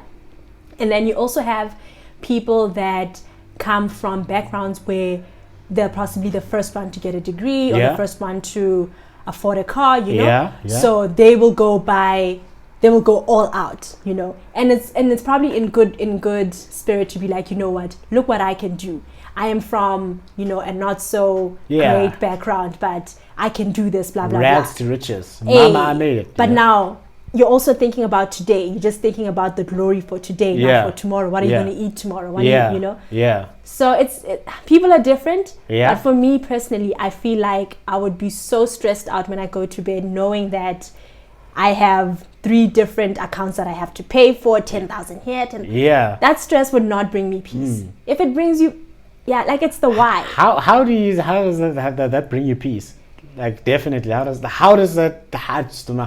I like seeing money in my bank account. And positive, not negative. Yes. I've had an overdraft before. I had a really rough month, and then, like, my car was giving me issues, like, and this was giving me issues. I'm like, life will come at you, right? Hey, all at once, Chief, you'll be like chilling all roses, and then it's expensive, tag it's your time now. And like, I like seeing a positive balance in my account. I like seeing that, definitely. But for me, I didn't understand. I'm like, for example, let's say for argument's sake, after all deductions, you make 30,000 right now. That's a very privileged position for you to be in. Now you are renting a place that's worth 15, and you have a car payment worth 10. then like your grocery bill is another 5, and then you go into overdraft for all these other things. I'm like that. I'm like, yeah. Why? And you have to have croissant, blue cheese, and you need to have Gucci bags and all these things. For who? hauna chelete ha o gole sharp mfanaka ha o gole sharp na People are different, and No, I get that being different. For me, that makes no sense. For me, I'm trying to understand. Again, I'm not passing judgment. I'm just trying to understand what's going on. Yeah, like if I were to compare myself with my sister, she's more about luxury and I'm not. Yeah. So she'll make jokes and be like, I don't like treating myself, or all of that. Yeah. And for me, I just always I feel like if I can get a kettle, and there's like a Smeg one, or a Philips, I'm gonna go for Philips, because I'd rather buy something for 300 rand than spend 3k get it to boil water. So maybe it goes back to the kind of person I am. Why am I? Yeah, no, okay, no, I don't mind. I don't mind what you're buying. My question is, can you afford it? Yes, that's my question. If some people can afford it and they're comfortable with that, yeah, sure, 100%. I'm coming from, right, actually, I cannot afford it. Like 99, I cannot afford it, and I'm not making a plan to increase my my income or decrease my expense. Because someone told me the only way for you to become wealthy is to increase your income and decrease your wants. But here's the thing, like if I want Gucci bags worth 15,000 rand every single month, the problem is if I'm earning 100,000 rand a month, then that's fine, that's okay. I'm saying like people like you straight out of varsity. Now you want to, I don't get it. I don't. o gola hanyane mpa ntho tse o di etsang ke tsa barui ke tsa batho ba na le ntšhelete. Maybe they're living up to something that they've been seeing, Yeah. And they're like, one day I'm gonna drive that car, one day I'm gonna own that. But now they're not thinking about the financial implications of it. Yeah, I remember there was one financial advisor, I think not even a financial advisor, because I was like, all right, when I started working, I'm like, right, 10% I'm saving it, like I'm just saving it. And then the guy was telling me of something like this. He sort of saying, he said to me, have you ever, again, when he addressed our people, our people. I love our people. Like I wouldn't change it at all. But just some things I'm just questioning, trying to understand. He said, do you understand? Have you ever asked yourself why some people will buy a Porsche when they're 65? I'm like, yeah, why did they do that? Because they've been saving all their lives. Yes. Now they've been saving all their lives, so now they buy it. Now the thing is that we want it now. Instant gratification. The instant gratification. Like Instagram stories, WhatsApp stories, instant coffee, instant noodles. What else do we like instant? Everything. A lot of things. Everything. Yeah, we want everything instant. But stuff like that is it's just baffling to me. If you can afford it, fantastic, go for it. But if you can't, yes, that's true. Yeah. I will not chill it. How na yona? Oh my goodness. Ha una chelete empa ntho tse o di etsang ke tsa there's a lot of learning that needs to be done. We need to understand how to use the money. Yeah, it's like, where's the mind? Pay back the mind. Also, okay, so I want to while we're on this. So, what is your take on what do us as our people, black people, need to do? I don't want to say catch up. That's a very, very simplistic thing, because when I looked objectively at other groups of people, like let's say Jewish people and Indian people, collectively as a group. I'm not talking about like singular. Collectively as a group, they'll buy, own, and control businesses, wealth, resources, and power, and they hardly pull each other down. They may fight each other, but in my own research, I found that they don't like wholesale. They practice something called group economics, whereby they're not pulling each other down. They're not fighting each other. They're rather building each other up. Whereas I've found that like people who will attack you the most if you're a successful black person happens to be other black people, and I don't know. I'm trying to understand that. So what is your take on crabs in a bucket, PhD, pull him down, pull her down? What is your take on that? Let me see.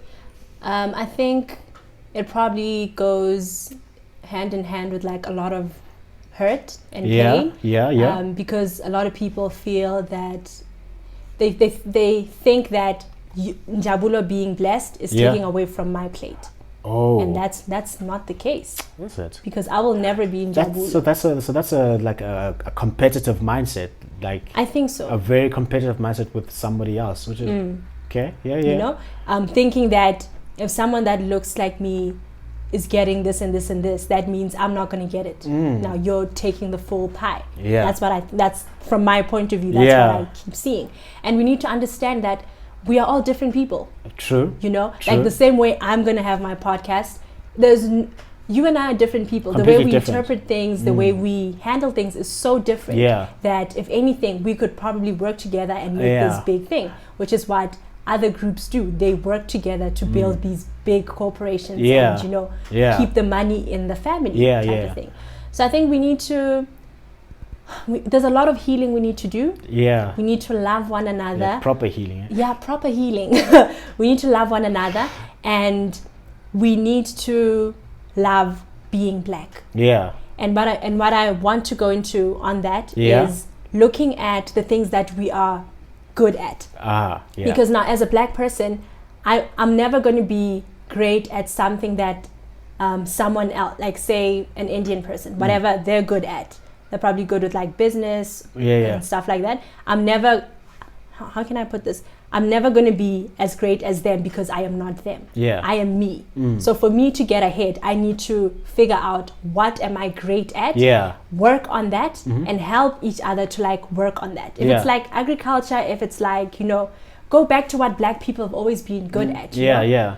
Once we're done with the healing. Definitely. Focus on that, and then we'll understand that if Njabulo is busy with the podcasting, I'll start writing here so that he can start using that material to do this and this and this. Someone come in with a camera, start recording. You know, now we're building, we're working together. That is and that is in essence what a business actually is. A business is the groups of people working together towards a common aim, and they're keeping the money together. Because I mean, I think collectively there are some black people who are fantastic entrepreneurs, fantastic at business. I'm looking at as a collective. As a collective, I don't think we have the consciousness to say we're going to build businesses collectively as a group. Definitely. I mean, I believe that people can be fantastic at business, but as a group, I think it's like the consciousness that we're in. For example, I mean, like the t-shirts that I had made here, and the hoodies, and the hoodies, I mean, again, like I found like a black contact. I'm like, I want to do business with you. I want to see what it is that you're good at, that you're good at, and the guy's actually good and actually professional. But I'm like, at a large scale, I don't see that happening. Where we're building businesses together. I think even resources. Because for so long we didn't have the resources. So now we probably still have that mindset that if Njabulo starts making, you know, clothes now, oh my gosh, what am I going to do? You know, like. What am I going to do? We need to understand that we all have different paths. You shining. It should be something that gives me. That's being celebrated. Being celebrated because I'm like, if my brother's shining, hey, I can shine next. too. I can shine too. He can help me shine. Instead of me trying to attack this person now, trying to kill this person now, let me ask Sinat, what is it that you did? How can I become better? How can we grow together? Exactly. Wasn't what the general trend is now. That's to say that's the only thing that's happened. The general trend now is, how do I bring this person down so that I can rise? But then, now it's a vicious cycle because you let's say, for example, you own a large retail business. Then I'm like, I need to pull her down. Then I pull you down, and I have my own large retail industry. Someone else is going to be like, now Njabulo's big. Now I'm going to pull it down. Now it's a cycle. Now it's a cycle. Now, And another thing is this thing of saying, I'm the only black woman in this industry, and celebrating that. No, that needs girl, to stop. You are there to keep the door open and let more of us in. Let more people like you in those rooms. Definitely. Because I mean, people were giving people a lot of criticism. I mean, for Trevor Noah got a lot of criticism from South Africans and stuff. I'm like, how? What? What do this we? man is representing What do you want? What do you want? Platforms. Definitely, yeah. He's like he runs the biggest show. Yo, Trev, I was a supporter since day one, man. Since day one, man. Trevor Noah, like it from day one. I've been a big fan. Yeah, we're giving away our age. Told you. But I don't know. I'm 29 and I'm proud. I'm like, what he's doing. I was very happy and I was very inspired because I said to myself, he can do it. It's only a matter of time for me. Then he got criticism from South Africans as well. Like, what does he think he's doing? Or but like he's like, I feel he's like opening doors for the rest of, because it's like now it's acceptable for a South African, let's say an African, to be doing what he's doing on such a global scale. So I'm like, let's celebrate that. Let's get behind that, because hey, hashtag, this is the only time the hashtag, this hashtag works. Hashtag I'm next. That's the only time from a positive perspective it will actually work. But like, I've been thinking about this for quite a while. I'm like, why do we feel the need to just like bring each other down? Yeah, no, we need to heal. We need to heal. We need to understand that we all matter. Yeah, we all matter. And today you're shining, tomorrow I'm going to be shining. But as a collective, like you keep saying, as a collective, we will stay shining. Yeah, that's an important thing. I want to go to another one, from just getting your take from you being a woman. Very, very, very intelligent and blessed woman and fortunate. What is it that women need more from men, do you think? Yeah, what is it that you think that women need more from men? I think right now we need men to listen. To listen? Yeah. We've been listening. You guys talk too much. No. You guys are just waiting to talk. You're not listening. Yeah, we're not listening. Yeah, you're just waiting. You're like, are you done? They'll probably. Are you done? Are you done? Are you done? Where? Are you done? Are you done? Well, now it's my turn. I find it funny how you on Thursday did not cook my chicken for me. How dare you? You see. I'm so silly sometimes. No, so you're saying you need men to listen. Yes, I think we need men to listen, and we need them to be honest. You know, if we need to be honest. That's tough, hey? Yeah, like that's tough. That's a tough for any human being to be brutally honest, like to admit the truth to yourself. That's tough. You already just admit the truth. Yes, that's very true. Yeah. Okay, Karen, you want guys to be honest, yeah? Yeah, we need them to be honest. Yeah. We need.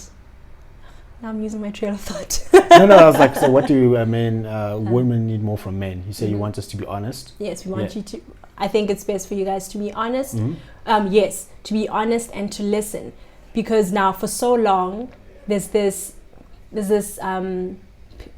picture of crazy black women, because we are tired of so many things, so all that. You know what I mean? It's like talking to a wall. Yeah. You keep saying, I don't like this, I don't like that, but it's just looking at you, waiting for you to keep quiet. So they go on and do the same thing over again. Yeah. So we need to start having like real conversations. Yeah. We need to start teaching one another as humans. And it's not just men, it's men and women. Because a lot of sometimes, like, how can I put it? We are all to blame. Yeah. Like when we say men are trash, we're all to blame. Because I have brothers, I have friends, I have male friends. If I'm not having these conversations with them, then it's somewhat on me if now they go act out and I'm constantly just, protecting them, not calling them out. Not calling them out, not holding them account to a higher standard. Yeah. Yeah, but I think as people, we need to listen to one another. We need to be honest, so that we avoid all this drama and unnecessary stuff. Yeah, I know drama and unnecessary. Like I said, okay, like unnecessary, like small things, like some things are just like really unnecessary. So and I think it starts from fixing the smaller things. There's just the smaller behavior. Because also another thing, I was thinking about failure. I was thinking about this quite some time. That failure is subtle.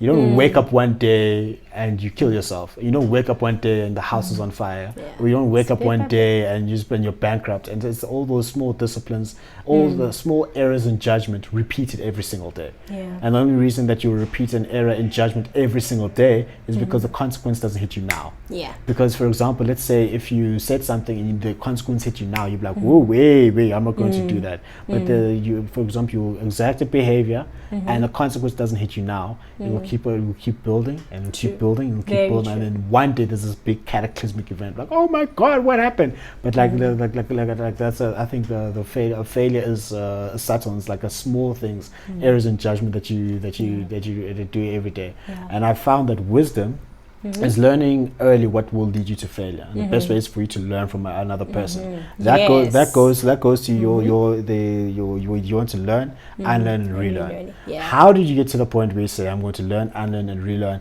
And who are the people that you looked up to learn from? I think the older, when I was younger, life made more sense as a kid, and I say that to say. You have this plan. You think, okay, I'm in grade school, and then once I'm done, I go to varsity, and then I'm going to get married by like 23, 24, and then I'll get married by like 23, 24, have kids by 27, by 30, I'm this millionaire, blah, blah, blah. And now you're knocking by 30's door and you're like, Ta ta ta ta. yeah, So I think from the way life has been, and so many things, like people I loved passing away, people disappointing me not showing up for myself. So many things have been happening, and I'm like, the way that I thought this perfect life, it's actually not like that. There's so many things I need to learn. Yeah. I need to learn how to treat people. I need to learn how to, because I am shy. I need to learn to stand up for myself. Yeah. I need to unlearn whatever misconceptions I've had all along. I need to relearn some of the things when I was young. I had so much faith. And this is something that my therapist would say, like, kids have so much faith. You'll tell a kid, I'm going to get you sweets, and she's going to be happy, and there's no doubt in her mind. I'm getting sweets today. I'm getting sweets today. I'm getting sweets today, Daddy. Yeah. Or if kids, if they want to have a tea party, it's a whole party there. They don't need to actually have, teapots and whatever. They just imagine everything. So they're always so happy, and they have all this positivity and faith to be like, if I want to be great, I'm going to be great. Why not? If I'm hungry, I'm going to go eat. But as a grown up, we've gone through so many things in life that if I wake up and I'm like, today's going to be a good day, I am, by the end of this month, I want to have achieved 1, 2, 3, 4. There's going to be that voice in my head that's like, Who are you kidding? Who are you kidding? Yeah. Remember last month, this and this happened. Yeah. Remember your car has issues. Remember this and this and this, So it's from acknowledging all of that and realizing, what? As I grow, I will never grow up. I just keep growing. There's always something to learn. From my colleagues, from someone on the street, from my parents, anyone.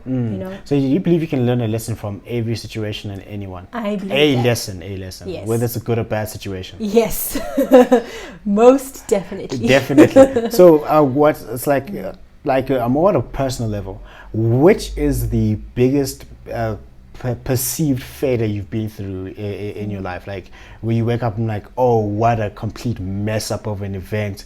I don't know if I'm going to recover from this.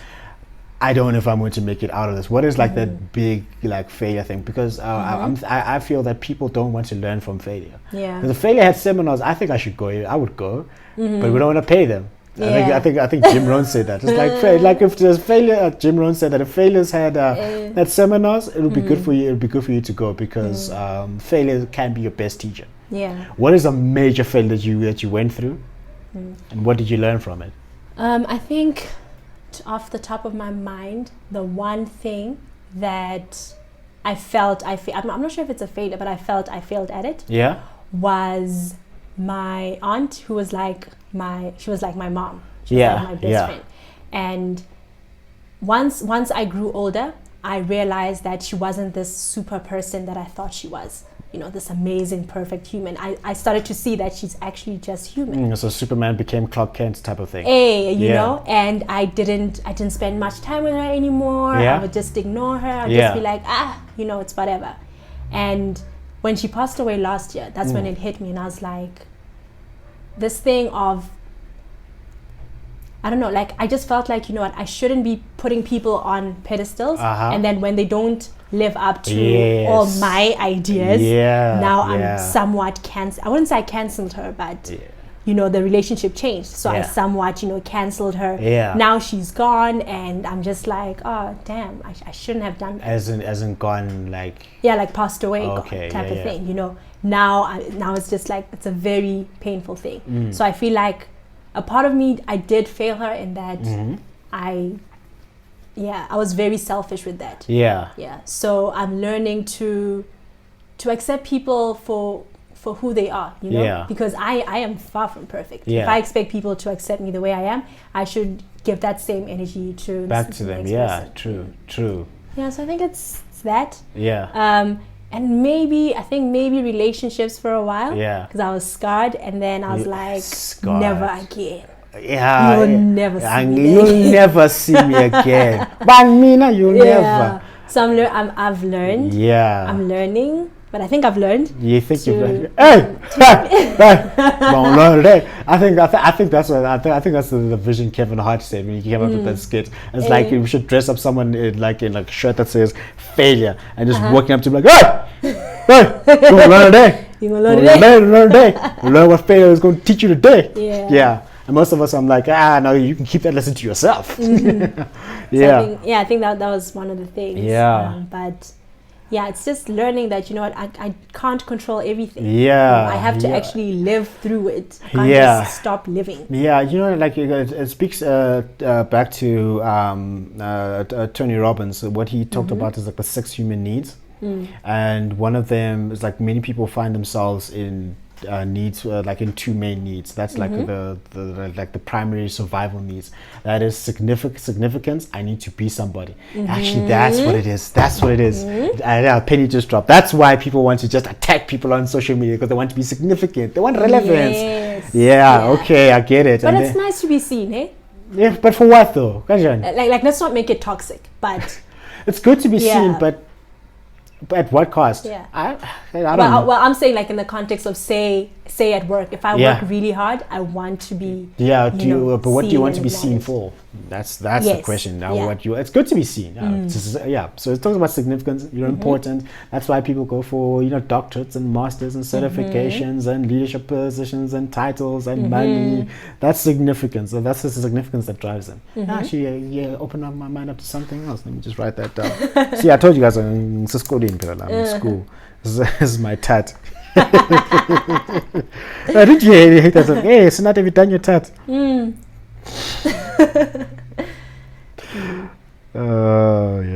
Don't miss your lectures. Oh God, So, so the significance, and then the other one is certainty. Okay. I want to wake up every single day knowing that my life is going to be a certain way all the time. When I say something, I get certainty. When I see a person a certain way, I get certainty. Then when those two are not met, then you find yourself, I'm like, oh snap, my entire world is falling apart. So is that what happened to you in that situation? You were looking for significance and a different level of certainty. That's an interesting thing. And I don't know if it's a Capricorn thing, but I really do like things Capricorn, which month were you born in? January 15th. January 15th. Yeah, Mr. Happy birthday. I'm sure I wish you happy birthday. I think you did. It's always message. I mean, it's January, my guy. What else besides a message? Hey, because I'm like, let me send this, and that's an e-wallet. And then who's that? Who's the guy from the city of FM? That did too so. He'll be like, hey, boy, how would I I think in the video I'm going to put that in. I'm just going to put that in as a meme. How would I it? So a Capricorn thing that you want, like certainty. You want things a certain way. Certainty. I like things to be in order. I think that's one thing that I'm trying to like learn that life is not like that. Life is not certain, but then really not. other needs are like growth and love and connection, because now which is uncomfortable to grow and to really connect with the person at a deep level. And oh goodness. Oh Lord. What you talking about? What you talking about? I absolutely do not like being vulnerable, but I'm trying to. You don't like being vulnerable. It scares me. Like, why does it scare you? I think I like being in control. In as much as I will not say, I like being in control. Well, that shows maturity, that the fact that you're able to admit that you don't like being in control, and that's an element of vulnerability itself. Yeah.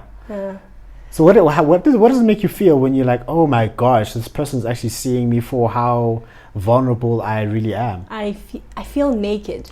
So it's like it feels very uncomfortable, but then it like, because I'm learning, I'm trying to learn that, okay, you know what, I need to be vulnerable to have real connections with people, have real relationships for me to actually grow, type of thing. So when I'm in that space, I am learning that, okay, this is for my good. And it's uncomfortable, but it's part of, like you said, it's part of the growing up. For me to grow, I need to be honest with who I am and honest with the next person. Tell yourself the truth. This is how I really am. And just getting out of your comfort zone. How do you get out of your comfort zone? What are some of the things that you do to get out of your comfort zone? Some of the things... And it's not mumble rapping. One day, I'm going to drop a mixtape. Drop a mixtape. All my friends are there. Hey. Push it to the air. Hey. What I'm going to do now? And even some of it does what else can you do? Like, how else can you do that? That's how smooth it is. All you do is just... Not cramping like Soldier Boy. Soldier Boy. I used to crump back in the day. Exactly. So for that reason, you should not be making fun of all this. It was just a fun thing. Like, I was just like hip hop dancing and all that stuff. I was like, is he possessed? No. I'm just expressing how angry I am at the system. Yes. I'm talking. What system am I talking about? Yeah. So what are some of the things that you push yourself to do, like get out of your comfort zone? I'll say, like say back in varsity, working at the radio station. That was me pushing myself out of the comfort zone. This is not a Mosh at RMR. Although it was more. I enjoy producing more than speaking. Had I gone into RMR, I would have started up like Zambendaba, my daughter. You should have tried it out. You would have been a natural. Yeah, like you were doing like Toastmasters. I was doing Toastmasters and ballroom and Latin dance. That's right. Yeah, I did ballroom and Latin dancing. Yeah. It got me a lot, It got me a little stuck, Yeah. Okay. No, seriously. Okay. The girls I dated, all of them came from ballroom Latin dancing, So there was a method to my madness there. Yeah. I remember one. You remember one? Which one was I? I think she did ballroom dancing. Yeah. When was it? In my honors year, I think maybe third. First? Yeah, okay, yeah. Like, the next thing I'm fresh for this reason. But I was busy doing ballroom Latin dancing and Toastmasters, but that did help. So I also wrote for Act Jazz, so I was busy, Really? I wrote for Activate, Oh, yes. Yeah, I wrote for Activate, So I was like, so RMR wasn't my I didn't have time. Yeah. Before how my schedule was. So like you push yourself by like going to RMR. What did you produce the show? Yeah, I used to produce. I remember. Yeah, you're a show producer, huh? Yeah. I don't want to say. I'm a big deal. Yeah, definitely. All I needed was fire because I'm a big deal. I got myself some fire. I didn't want to say it, but it's alright. Jesus. Oh my gosh. Yeah, you're big. I actually remember like when it came to RMR, you were a big deal there. And you were so busy with it, jeez, like. Yeah. So I'd say that, and now starting my podcast, because I think I'm comfortable being quiet. I'm comfortable being shy and quiet. But I mean, everyone once they're comfortable, once they're with somebody else that they're comfortable. Oh yeah. I'm not quiet. Yeah. There's not a single day in my life where you're quiet. I've known you for a decade now. What is you, man? What do you mean it's me? Yes, you. What do you mean it's just me? Like, come like you tell me that I ain't shit. Is that what you're I saying? mean, I didn't say it. Hey, you come to my show. You touch me. You just touching me in my your studio. Exposing our age. That's fine. Exactly. Yeah. Yeah. So I think a lot of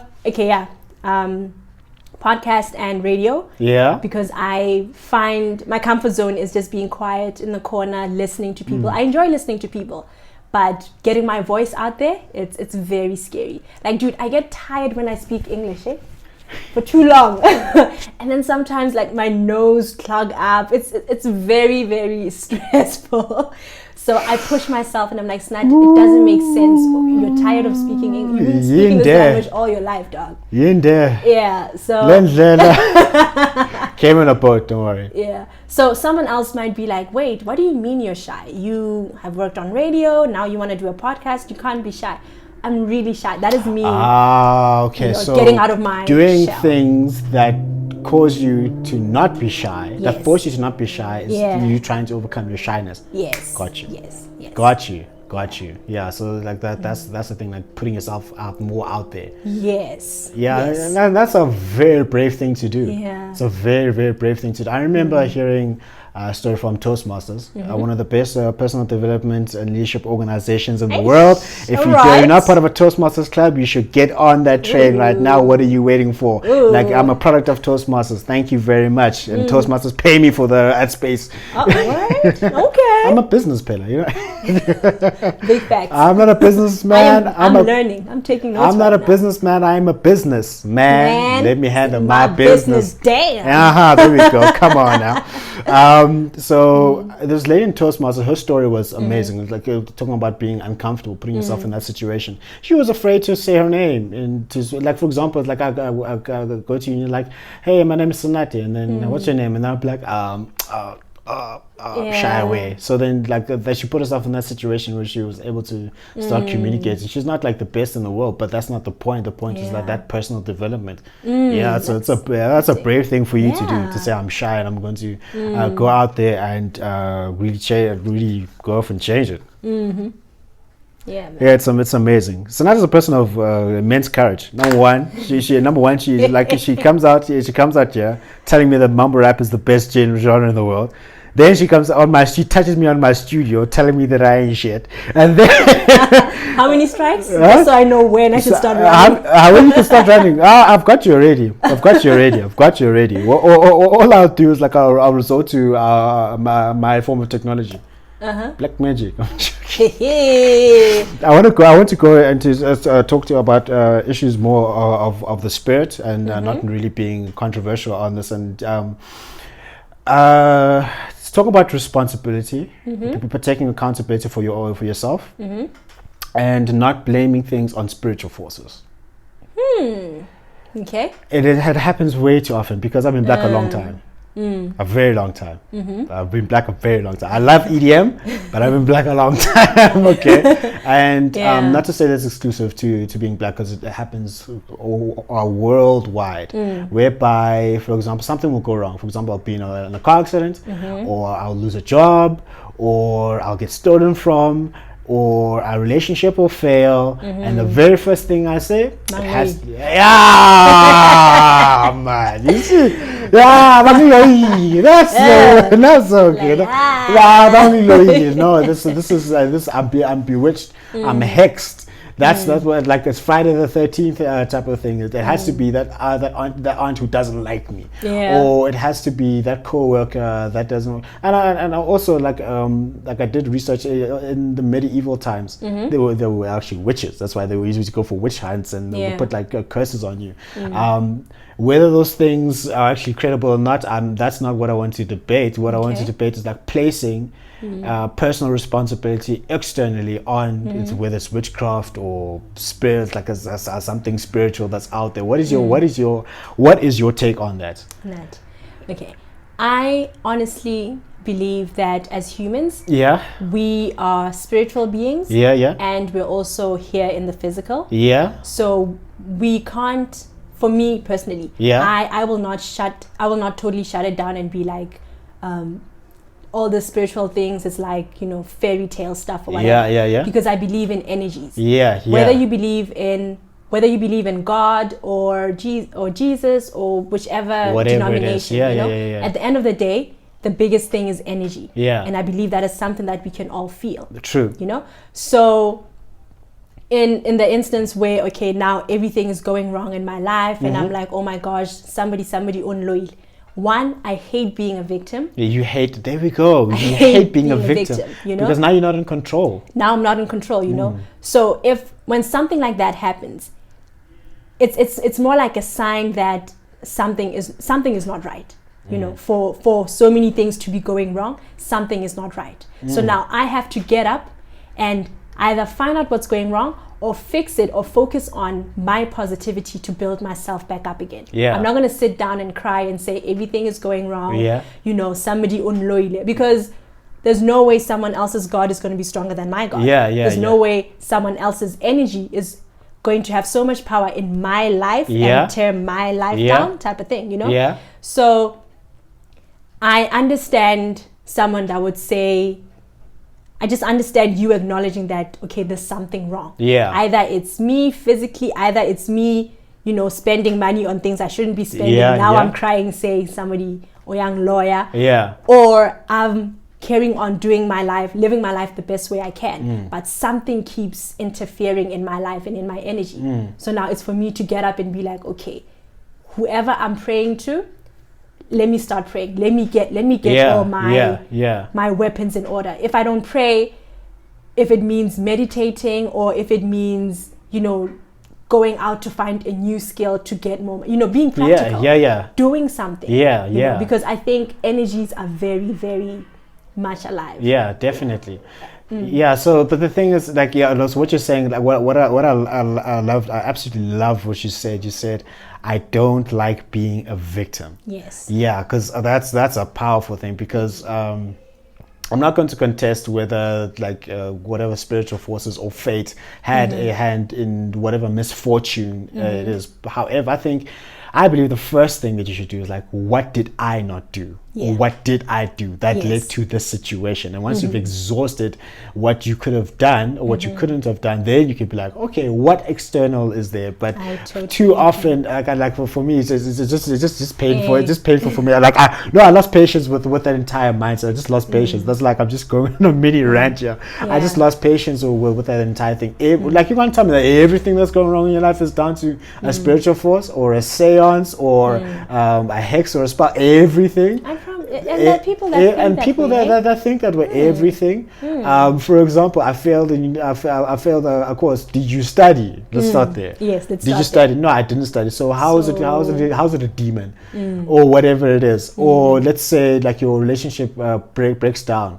You were unfaithful. How's that a demon? Or you didn't take care of your person. You didn't listen to the person, take care of them, do the things to that practical things every single day to maintain that. You're like, oh no, it's just bad luck. Is it really bad luck, or is it something that you failed to do? For example, if you end up in, like, debt or like with a R1 million overdraft, is it really a spiritual force, or is it you just extending yourself beyond your means? What is it really? For example, I mean, relationships is a very big thing. People suffer in this perspective. I've lost many times as well.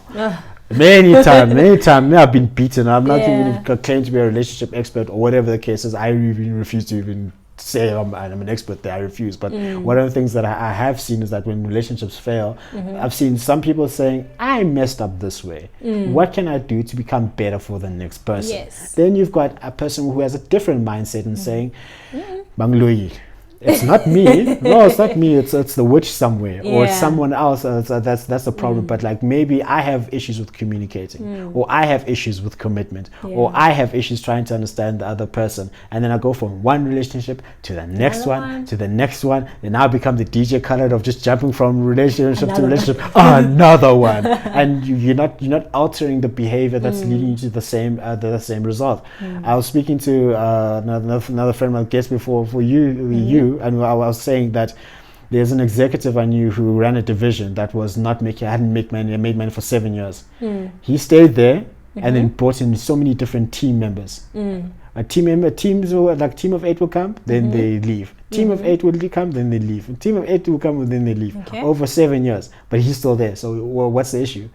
Probably the executive's skill, because like all these variables are changing, but like he's still staying constant. So like his strategy hasn't changed, or the way he manages things hasn't changed. And that's a similar thing when it comes to so relationships. I feel I am not an expert. I don't know. I'm not the best in the world. I'm just saying things that I've things that I've observed that you. Let's say you're a pathological liar. You don't want to tell the truth. I'm sure some people are like, oh, khulume.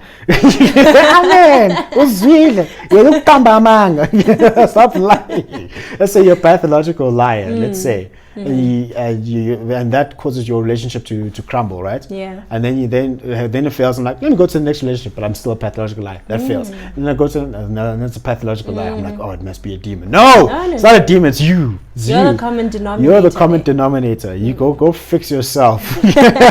Go and fix yourself.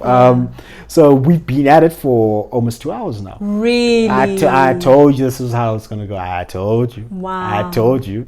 We've been at, we're here. We can go on forever. This is my podcast, a long form. Yeah. Yeah, let me break down like how I want my podcast to be: long form with interviews, and not even interviews. That sounds so formal. No. Yeah, just conversations. it's It's a chat. Yes, it's a chat. And then I'll pick a topic, and then for me, like other than the long form conversations, I'll be like, okay, let me just get something off of my mind, or a principle that I want to share, something that I want to learn about, and that's going to be shorter. So like my mini TED Talks. Oh, that's I was about to say my mini sermons. Pastor Bishop Njabulo. No, Bishop, no. So they can come fetch me. No, that's fine. But they stay ready. Huh? They stay ready. The streets. It's rough. It's rough in these Twitter streets here. Eh? It's rough out here in these Twitter streets. So we're gonna go into speed round. Okay. So what that means, what a speed round is that I'll say a word, and I want you to say what it means to you, whatever your thoughts are on this. So it's like this is in the world of Toastmasters, this is impromptu speaking. Yes, we give you a topic and you just talk. Yes, right. Yeah, get out of your comfort zone. So I'm not going to like ask you to talk about not Czechoslovakia, or Prague, or something that you may not even know about. So I'll talk about a word, and then I want you to talk about it. Okay, right. Notorious B.I.G. Greatest of all time. The GOAT. Oh, so Notorious B.I.G. is the GOAT. What about Eminem? No, I ain't gonna open up. Is that the next word? Yeah. Eminem, the next word. Yeah. Okay. Eminem. Colorful. All right. Tupac. Angry. Okay. Tupac angry. Yeah. I think he was very. I think from when he got out of prison, and because he thought Biggie had shot him. Yeah. And then he came up with Hit 'Em Up. He came up with Hit 'Em Up, and the only person who was in his corner was Suge Knight. Yeah. Okay, well, Suge Knight signed him. Yeah. And then the music he made then was very angry. He felt like people were attacking him. People he thought were It's his just friends. me against the world, baby. Yeah, he was amazing. He was amazing and handsome. And handsome, yeah, definitely. All right, money. Here today, gone tomorrow. Okay. Yeah. All right, education. Vital. All right, books. Nice to have. Nice to have. Yeah. All right, cool. Podcasts. Amazing. Oh, all right, Yes. cool. Lauryn Hill. Queen. Let me say Queen. She's like a well, so there's all this water inside that she's not. She has all this potential, and we know she can do it, but she's not doing anything. So I don't know. She's just sitting on her throne. Yeah, definitely. Okay, all right, cool. Success. Within. It's from within. Yeah. Okay. Lesotho. Beautiful. That's so stressful. Oh my gosh, it is so stressful. Can I get land, please? Can I get some land? Yeah, but like the resources, there's land, but like other resources, everything else is not working. Like the government's not working, the country doesn't have money. Yeah. So even if you are growing something, like who are you going to sell it to? Is it? People from outside or what? Yeah, I've never been to Lesotho. I think I should Yeah, just. the economy it's not the best. Oh, sad. is it? All right, cool. The truth. It will piss you off, but it will set you free. Oh, yeah. Once it's done with you, eh? Yes. All right, cool. Mental health. Very, very important and scary. And scary. Oh, that's amazing. It's scary to going into your Is mind it? and exploring your mind. I find it scary. All right, cool. Kwaito music. Legendary, golden. You know, it's like the, what do you call it? The OG. You know, yeah. Yeah, there's nothing like Kwaito music. Foundation. Yeah, Hey, definitely. hey. Yeah, like Do was a legend, eh? Oh yes. Yeah, and then there's what's that other song? Es Focoless next. Es Focoless Chess Savant. I listened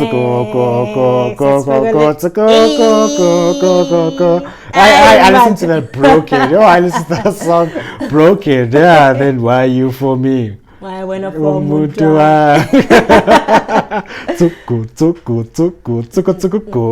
Anyway, all right, cool. Black people. Beautiful, powerful, and endless possibilities. Definitely. Hip hop. Beautiful, ever changing, and I think, let me say it's a beautiful story. A beautiful story that's always changing and evolving. All right, cool. So the last one is going to be a very interesting exercise for you. Okay. So I want you to think about this. To put you out of your comfort zone. I want you to think about it. All right. Hear me now. You imagine a scenario, right, where you're in the center of the world, like you're in the center of a world stage, and there are 7.5 billion people. Everyone is compelled and inspired to listen to you. Okay. Outside of what you've shared on this podcast today, what would you tell the 7.5 billion listeners in the world? Every single person in the world today. What is it that you would share? And this is everyone listening to you, from all the heads of states, all the heads of major corporations, the best entrepreneurs and DJs and hip hop personalities. Everyone is like, we're going to listen to Senator Mosh for about 30 seconds to a minute. What is it that you are going to tell them from the core of your soul? What message are you going to share? Damn. This is what happens when That's you touch. how you're gonna do me? That's how you gonna play me. That's how you gonna play me. This is what happens when you touch me in my studio. Yeah. Whew. Okay. I think in answering that, I'll just look into what I am currently going through in my life, or like the chats or whatever. I would ask them to strive for peace at all times, for their own peace and for peace around them. And in actually getting that peace, I think one important thing is respecting yourself and respecting the next person. Yeah. Because, like, for instance, I'm going to leave it at that. And then, for instance, with all these gender-based violence things and all these cases that come back, and now you're like CEO of this and this place, and then people come back and like, here are the files, you did this and this and this when you were younger, all of that. Had you respected that lady or whoever that person is, how can I put this? I feel like if you respect the next person, you are ensuring that they'll be at peace and that you will also have peace. Okay, let me use a different analogy. I'm sometimes really bad with these. No worries, carry on. So I was watching The World's Toughest Prisoners on Netflix. Yeah. And there's this one episode on a Lesotho prison. I was proud. No, I was so traumatized. Were you traums? I was so traums. Traums, you were traums. So like, it's crazy, you know. And this one guy was like, he's in prison for, I'm sorry if it's a spoiler, but hey, it's been out for a year now. Spoiler alert. So he's been in prison. His sentence is for like 75 years. Yeah. So the guy asked him like, dude, what did you do? Yeah. He's like, no, it was robbery Yeah. and rape. Yeah. So 3 counts of each. Robbery, rape, you know. So the guy's like, did it not occur to you that rape was something wrong? Like, why would it, why did you do it? And the guy was like, you know what? I didn't know that it was such a horrible crime, you know. So this guy just saw it as a cherry on top, that, okay, not only am I stealing this car from this woman, but also I can use her body the way I want to. Now he's at, you know, and now it's something that's gone from him trying to get out of poverty to like steal, which is horrible. Yeah. But now he went over and beyond, and he infringed someone else's rights. Yeah. He didn't respect this lady. So had he respected her, things wouldn't be as bad as they were. Yeah. You know, her life wouldn't have gone sideways, his life wouldn't have gone as bad. So that's the one side of it, respecting the next person, and then also respecting yourself so much that whatever you do, try your level best to make sure that whatever you do doesn't come back to bite you in the back. You know. So yeah, I think respecting one another so that you just keep peace, because peace is like the best thing. Yeah. Noise is no, man. Yeah, definitely. Yeah, just making noise anywhere. Yeah. On Twitter as well. Yeah, man. Like just value your peace so much that you respect the next person and you respect yourself and the way you act around Actually, people. to that, I don't know who is another good friend of mine, Camille. I went to, you know Camille, right? Oh yeah, Cam. Yeah, Cam. Like I'm telling you, get on the show. Get on the show. Come In fact, through. Yeah, come through. Like Sonate wants you to come through on the show. I'm tagging you on all social media platforms until I get you here on the show. Alright. So like the friendship we have is actually fantastic. We're like on a consistent basis, like during the course of the mornings, we'll send each other like an inspirational like quote and a saying to say like, you've got this today, you can win. Those are the type of like relationships I like to cultivate. And one thing she said this past week, speaking to peace, to saying that if there's something that is costing you your peace too much, then it's too expensive. Yes. That is beautiful. I was like, but I'm gonna say it again. Like, if something costs you your peace, it is way too expensive. Similar to that, Dave Chappelle, yo Dave, get on the show. You know, I'm shooting my shots here. One of the things Dave Chappelle's father said to him is, if something, name what your price is. And if the price that you name, if what you want is outweighs the price that you named, then get out, because now it's going to cost you your peace. If like my price for whatever fame is like working hard, but then now people want me to pay some more, like politics and whatever. Now it's too expensive.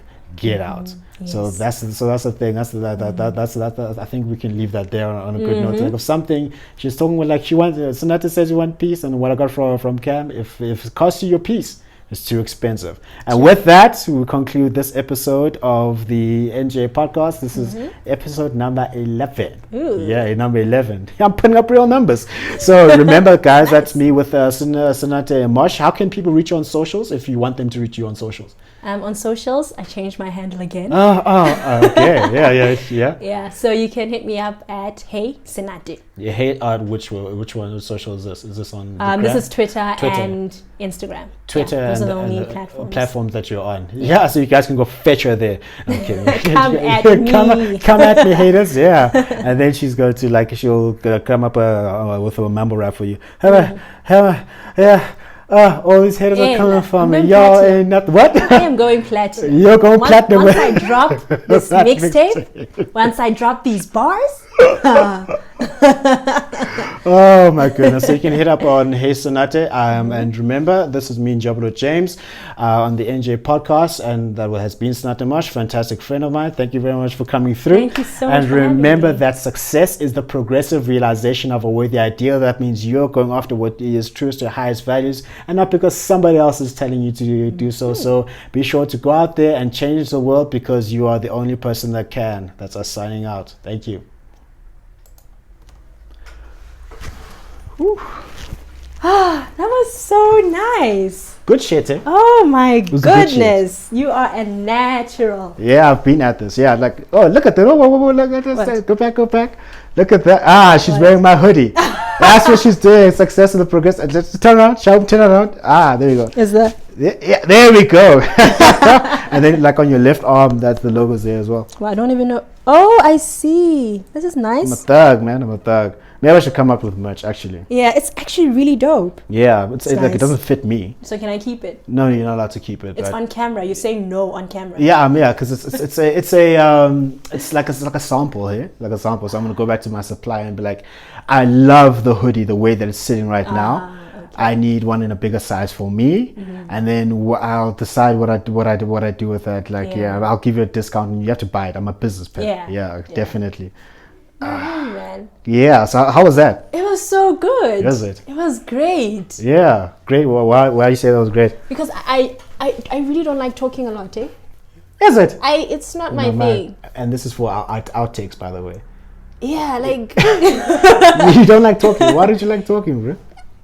it's I get tired. Yeah. Like I literally get tired. So Yeah. I enjoy listening to people, Yeah. and that just brings me joy. Talking it's not my thing. It's not your thing. It's not. It's not the thing my that makes the thing. things not to be done. The pods. Where are the never done. Where are the pods are pots? not Where are the pots? Where are the pots? We have, like, that was the funniest meme I've ever seen. Yeah. Like, Oh my where are the pots? Like no, she's like, I am the problem. She walks out and says, I am the problem. You're the problem. And then she's like, it's like James from Muvaga. I don't know what the guy's name is. I'm James. And he's like, me, I'm not here interested in anything. I just want to know where are the pots. She's like, where are the pots? There are no pots because I did the things and made the things not to be done. And she walks off like it was a mic drop, like she dropped the best bar ever.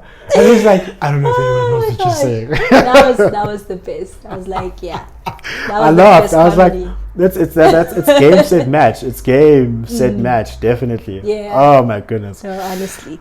Yeah. So that was a ton of fun. Yeah, that was I learned so much. Like it was. You learn so much about really yourself. dope. Yeah. Even from you, like I was like, okay, I Yeah. never thought of this like this, but Yeah, definitely. Yeah, it's it's amazing. Yeah, so your peep, listen.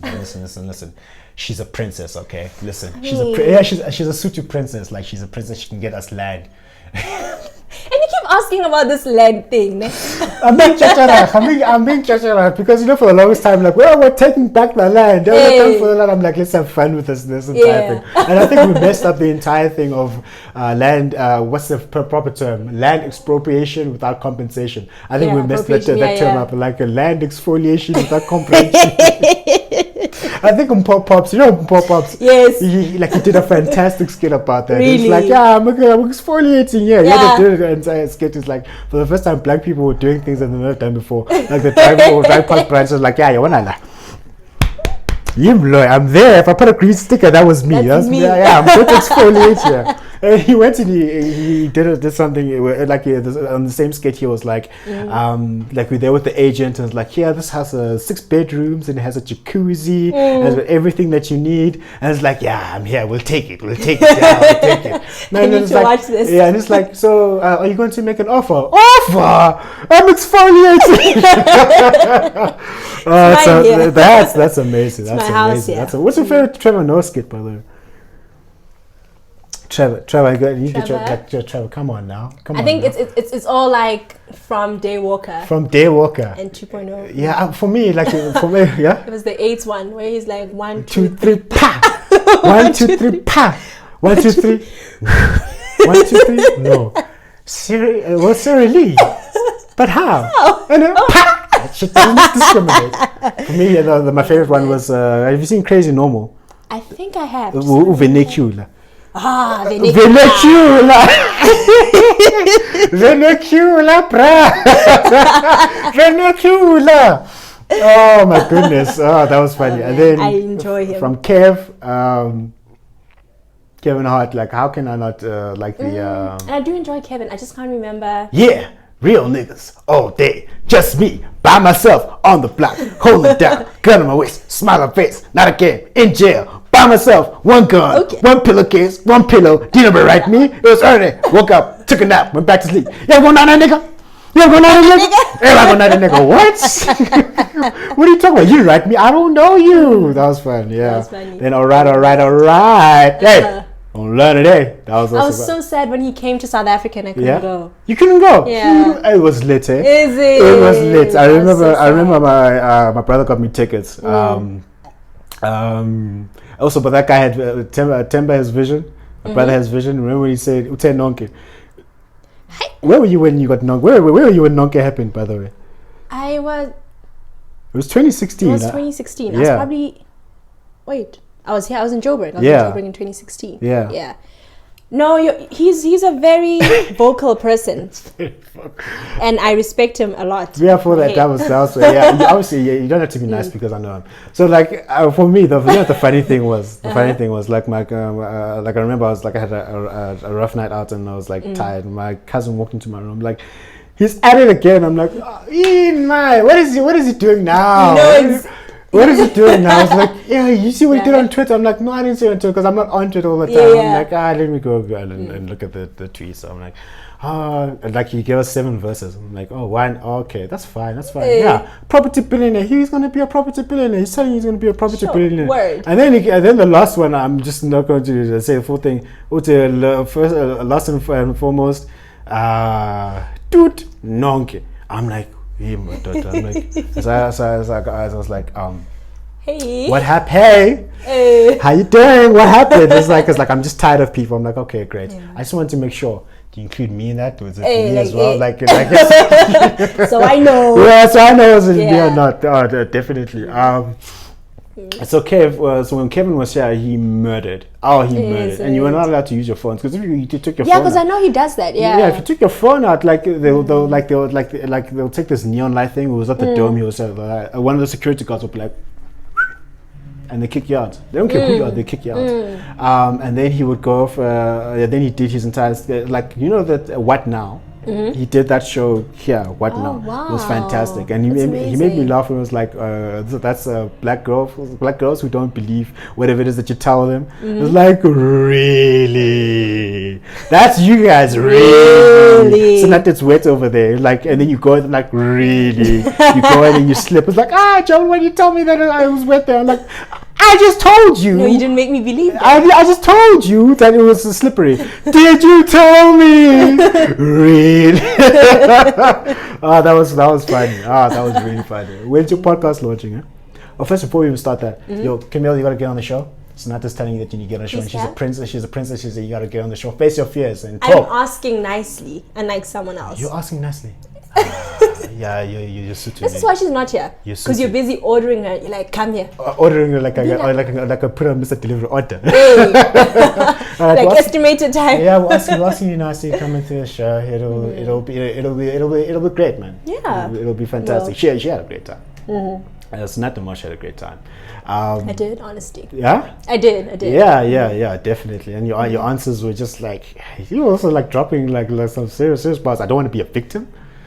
Yeah, it was How so often organic. do you hear that? How often do you hear that? I don't want to be a victim. I think no, it's something that plays in my head, like when I'm watching something, and I'm like, I don't want to be a victim. Don't, you know? So what other bars did you drop? My God! I told you I need to drop this mixtape. You had more bars than that Lesotho prison, bro. Like it was like Prime Minister. Huh? We have a prime minister and a king. You have a prime minister. Yeah, you have a prime minister and a king. Yeah, definitely. And one of the biggest insights that like it just dropped for me. When we talk about cancel culture and Twitter and why people do it, I'm like, they want to be significant. These people want to be relevant. They want to be relevant for what reason? I don't know. I don't even pretend to that I know everything. Yeah, exactly. You can't understand everything. Yeah, people are. Nah, I just refuse. I just refuse. But anyway, so like with not too much, I'm known for how long? 10 years, a decade. Yo, I've known you a decade, dude. Since that's day walking, crazy. Since I still have videos of us dancing. Oh my gosh! Please don't. No. I'm gonna dig up content from you from 10 years ago. No, I'm not. Please don't. Yeah, no. Just to show you, I'm like. Okay. It's been a long road, eh? It's been a long road. It really has. Yeah, you're just being ratchet. Dude, and it feels like it was yesterday. Only when I do the math in my head, I'm like, it's been a decade. 2010, 10. Yeah, you're G10. That's a whole human. Yeah, it is an entire human. Yeah. That talks back already. Yeah. Like 10 years. Oh my goodness, that's yeah, crazy. I know, but like, but what I like to do to make to make sure that I don't lose track of my time. So like, yeah, it's been a decade. A decade. It's like, do you tell me how vast it was? Like, I know from a decade ago. Yeah. And I look at pictures of myself and things I used to do there. I'm like, why? The way I used to dress drives me crazy. I don't know much. The way I used to dress, like, I'm like, Yo, I didn't care. No, I was like a unicorn or the rainbow just puked on me. I was definitely. purple and green and yellow. Yeah, it looks like you got hit by an Easter basket. Like someone's been a bit dry. Where are you going? Like, why? Where are you going? That's the thing. Oh my gosh. And missing like missing lectures, not going to tats. Oh and my gosh. all these 69 and Marasta and Being a EQ kid. Oh my and then gosh. Prime and then definitely. Like, and also like I used to look at like people I used to be attracted to there, girls I used to date there. Yeah. I'm like, I have grown up, eh? Yeah. I didn't. Yeah. I think all throughout my life, I didn't date much. You didn't date much. Yeah. Well, in the public. You not didn't date in expose public. myself. During the people. Like, I think back at Rhodes, did I date anyone? Oh yeah, I did. I can't remember you dating anyone. Yeah, No, there's one person. I think it was also because I was always hanging out with guys, always hanging out with you guys. Yeah. So they always assumed, she's probably dating. Yeah, one of them. they thought. I'm like, I remember had someone coming up to me like, yo, that yellow bone there, like Sonata, like this one. I'm like, yo, I'm interested in her. I'm like, are you with her? I'm like, bang Mina with no, because we families own each other quickly. From serenade. We like some people used to do it like. Yeah, families own. Next, Done, let's we'll go. hang out. Like, you'll come to my room. Like, we'll watch comedy and all these things. Yeah. I'm like, what were you guys doing there? I'm like, we were chilling, and then like, well, that's it. I'm like, yo, okay, can I please have a number? I'm like, nah, ain't that kind of party. I'm like, what do you see? What do you see? Yeah. Like, not even in a bad way. No, I feel you. I hear you. Not in a bad way. That's the same way I feel with like my guy friends. Yeah. Where's that Manchester United apologist, Neo Pasumani? That apologist, Don't say that about apologist. friend. He's an apologist. He's a Man United apologist. I don't know if he's still on Man U, hey? Don't blame him. Don't blame him. They're having a tough time nowadays. He felt the heat. He felt the heat, yeah. Like when it comes to hip hop, he says Jay-Z's the greatest of all time.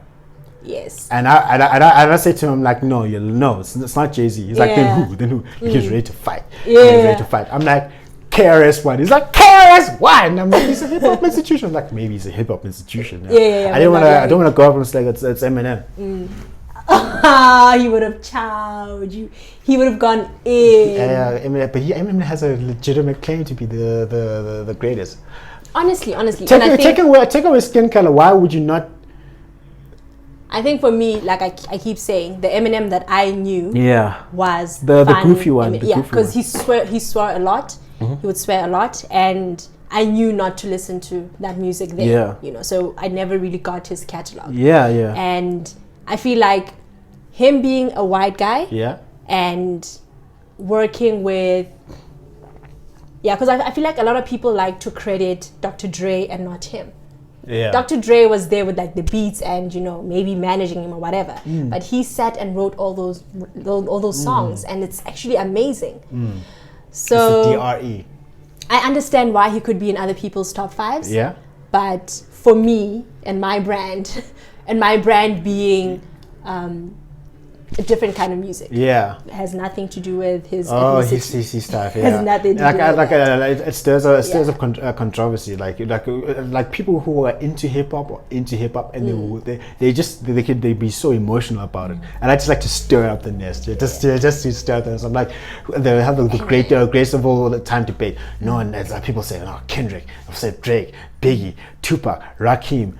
All these guys, Nas, the whole Wu-Tang Clan. Or the Wu-Tang, Wu-Tang Clan. And I'm like, no, it's none of those guys. I'm like, all right, what you got for me? What you got for me, B? What you got for me? I'm like, I got Eminem. I'm like, Eminem, I can't be. I'm like, I think he's a lyrical he's genius. Amazing. He's a dope, lyrical genius. But there are people that I find way more dope. Yeah, I'm not saying.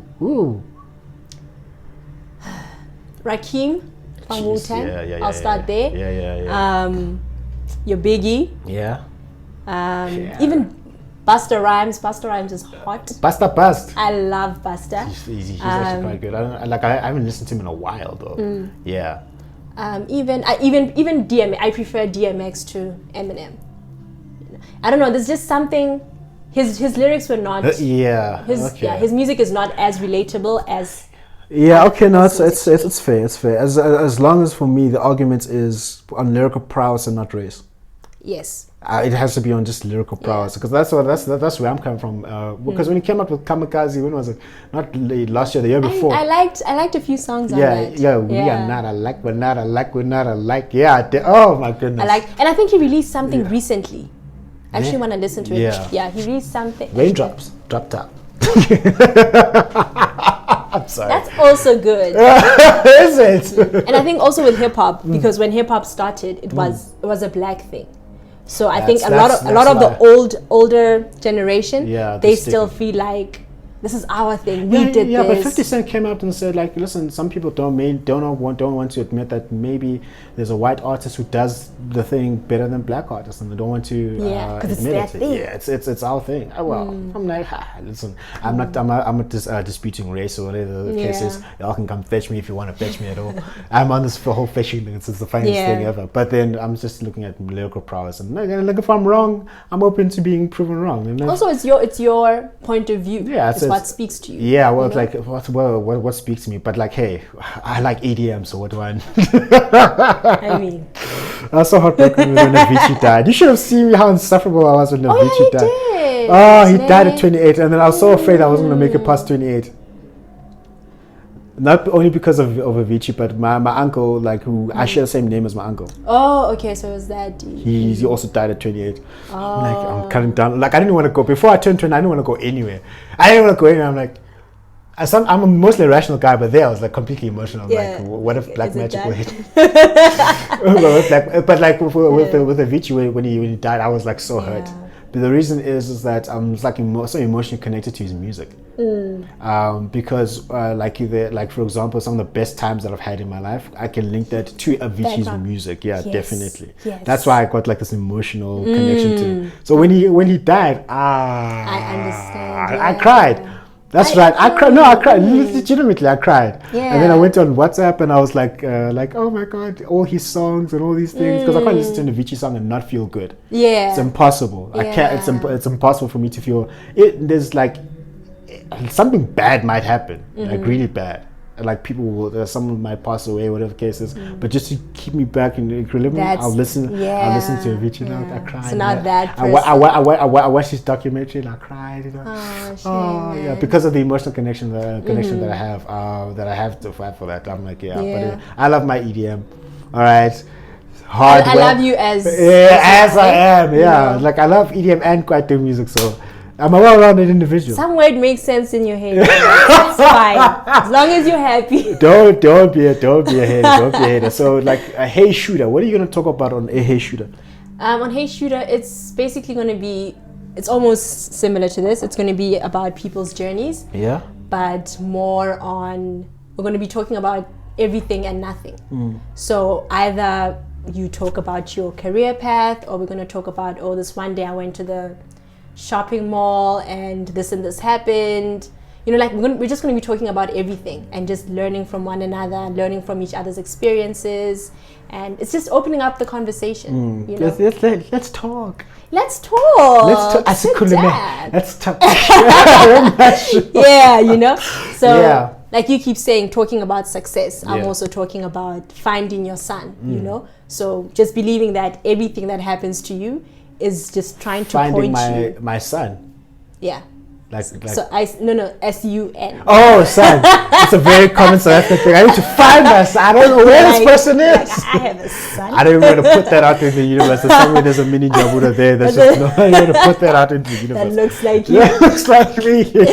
Yeah. So my tagline is Journey to the Sun. Journey to the Sun. Yeah. Oh, so it's like that's you finding your core being. Yeah, your core being. So I mean, because I think everything is just pointing you in the direction, whether it's something big like a career change, or it's you tripping and then Getting up. getting yeah. up, you know, like anything, you know. Yeah, and also like honestly, like feel like black females like you are amazing.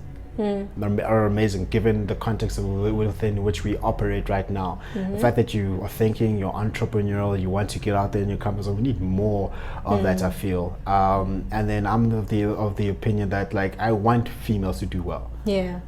That's amazing. She's a female. She's a female. She is. I'm telling you that now. My sister is a female. My cousins, I've got female cousins. I mean, I've had good partners like, and I want them to do well. Yeah. Like, I want you to. Because the thing is, when they do well, it's like a load off of you, you know? Yeah, like you don't have to, when your people do well, then you can focus more on you. You don't have to be helping so and so. And also it's a form of inspiration. I'm like, they do well. So I can also do well. Not like she's doing well. I'm like, Hey. The only thing, maybe this is a mental blocker. Maybe like you can just assist me there. I mean, this is how I was brought up. My dad was like, the guy needs to be the provider, not the sole provider. Hear me now. Is be a provider. So for me, in my head, it's like I always need to at least earn more than my partner. It could be a R1, but like it's still the thing that like I'm still like pushing ahead, not to like bring it down, but to like make sure that like we all come together. I don't know, like what do you think about that mindset? Is it a bad thing? I'll give you my like a personal story or whatever. The way that I so for me, that's how it's always been, like in my family, okay, my mom and my dad. And then it got to a point where, so my dad is the head of the family, we know that. So it got to a point where he was really sick and he was in and out of hospitals and he couldn't go to work. So like things were not fine financially. So now my mom had to take the steering wheel and just push. So for the longest time, my mom has been the financial strong one. Yeah. But that hasn't changed. That has never changed the dynamics in the house. Is it? Not once has it shifted in power, and I feel like, oh, mama feels she's like whatever, or my dad is being less than. Oh, okay. No. He still has that thing that okay, he's the man of the house, but he's a very humble man. But we all know that okay, if we want something, he's the first person to ask. My mom is there helping. She brings in the bread, but she's, I don't know if I'm making sense. Yeah. So from looking at that, it made me understand that it goes beyond money, because today you could be earning 20,000 more than me. You don't know what's going to happen down the line. Once now that money thing is cut out, does that mean you and I are not compatible anymore? You know what I mean? That's very true. So it's a very tricky thing it's a tricky thing to understand and to meet someone that you're like, you know what, if all our cars, our houses, our money were to go away, will we still have this relationship and understanding that this is my role and this is your role? Who's that? Do you know Rebecca Mosotho? No. Wait. Rebecca from Rhodes. Yeah. Yes. Yeah, I love her. You sure? You love her? Yes. Becky, Becky, I love you. Senate says she loves you. A lot of people like Becky. I mean, like when I posted like the videos that we did, like she just got fans all of a sudden. It's like I like her. She's so smart. She's intelligent. No, like, she is. Yeah, she is, and she can talk. That's what I love about her. Rebecca. She's present. She talks. She's present. She's like. Rebecca, live during the people you talk, but in a good way. She said exactly the same thing. That we understand that this is a partnership, and she also brought up the scenario. For example, let's say COVID, a real thing. A lot of people lost their jobs, unfortunately for them. And to her, what happened was this. What she said is that you can find a couple. Let's say you've got the man and husband and the wife, and then the husband lost the job, and then she have to carry the burden for a while, and then they'll have a conversation together and saying, okay, you've got 3 months, 6 months, whatever the runway allows for you to go and find a form of employment out there, and then the dynamic's still the same. I'm not going to think less of you because it is a situational. It's not on you. It's not a new thing. It's a situational thing. I've also found with some guys that not with some guys, let's say some guys is that if they lose a form of employment and like now they want to sit and not do anything, and I'm saying and some people are like rather just go out and do something, whether it's still honorable for you to like go hustle, go like sell food, go do something, even if it's not yielding the returns that you want at the moment in time. At least you are still you got the mindset that I'm going to be doing something. And I've known families where the husband's like, I'm going to sit and do nothing. Yeah. Do nothing. I'm like, I don't understand that. You're going to sit and do nothing. And there are even people who feel that, like I've seen families where the man gets to a point where he feels he owns the women and everything that she's bringing into the family. Now he just sits down. He's not doing anything. I'm sorry. I'm like, that's crazy. For it to get that far.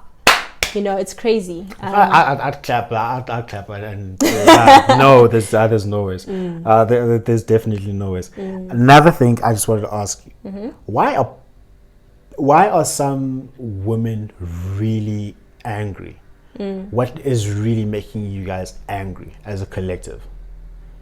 What is really making you guys angry from your perspective? I know you can't speak for the entire world. Yeah. What's really making you all angry? I think for me is not being heard. Do you know how frustrating it is to keep saying one thing 20 times? I know that, yeah. When you leave the bathroom, put the damn toilet seat down. Yeah, I hear you. I hear you. That's the same thing. You know, you don't listen, you know. So that, it gets tiring. And because you know that most of the times, what we're fighting for is bigger than us. Yeah. So we have to keep making the noise. Yeah. It's not something I can just let slide. Yeah, definitely. Because it's not as simple as, you know, put the toilet paper or put the toilet seat down or whatever. Yes. It's deeper. It's hey, dude, we want equal pay. Yeah. We want equal pay because there's so many female-led households. Yeah. How do you expect me to put 3 children in school when I'm earning way less than someone who's, you know, same level, same career, same skills, and then there's that difference. Yeah, so it's the frustration that we're not being heard. We're not being complaining heard. about the same what thing more should we do over and over? Should we burn down Parliament? I mean, like, I think we should burn down Parliament. Yeah, you know, like what more do we have to do? You know. Yeah. So I think it's that frustration that we keep saying this and this and that. So now what more do we need to do to actually have your attention? Yeah. What should we do that will make us be in the same room as you so you can actually listen to us? You know, like we were saying earlier on the podcast that people actually, you can actually make change once you're in that room. Yeah. What rooms are these? I can never be a man. So how can we meet nowadays? Okay, well, yes. I mean, you know, I'm just saving you there. The affection for these things. All respect to, you know. Yeah. But what I'm saying is, where do we meet? Where can you sit down and be like, okay, I'm going to respect you enough to listen to what you're saying, you know, instead of just being here all the time. It's tiring. Being an angry black woman is tiring. They're tired. Eh? Tired.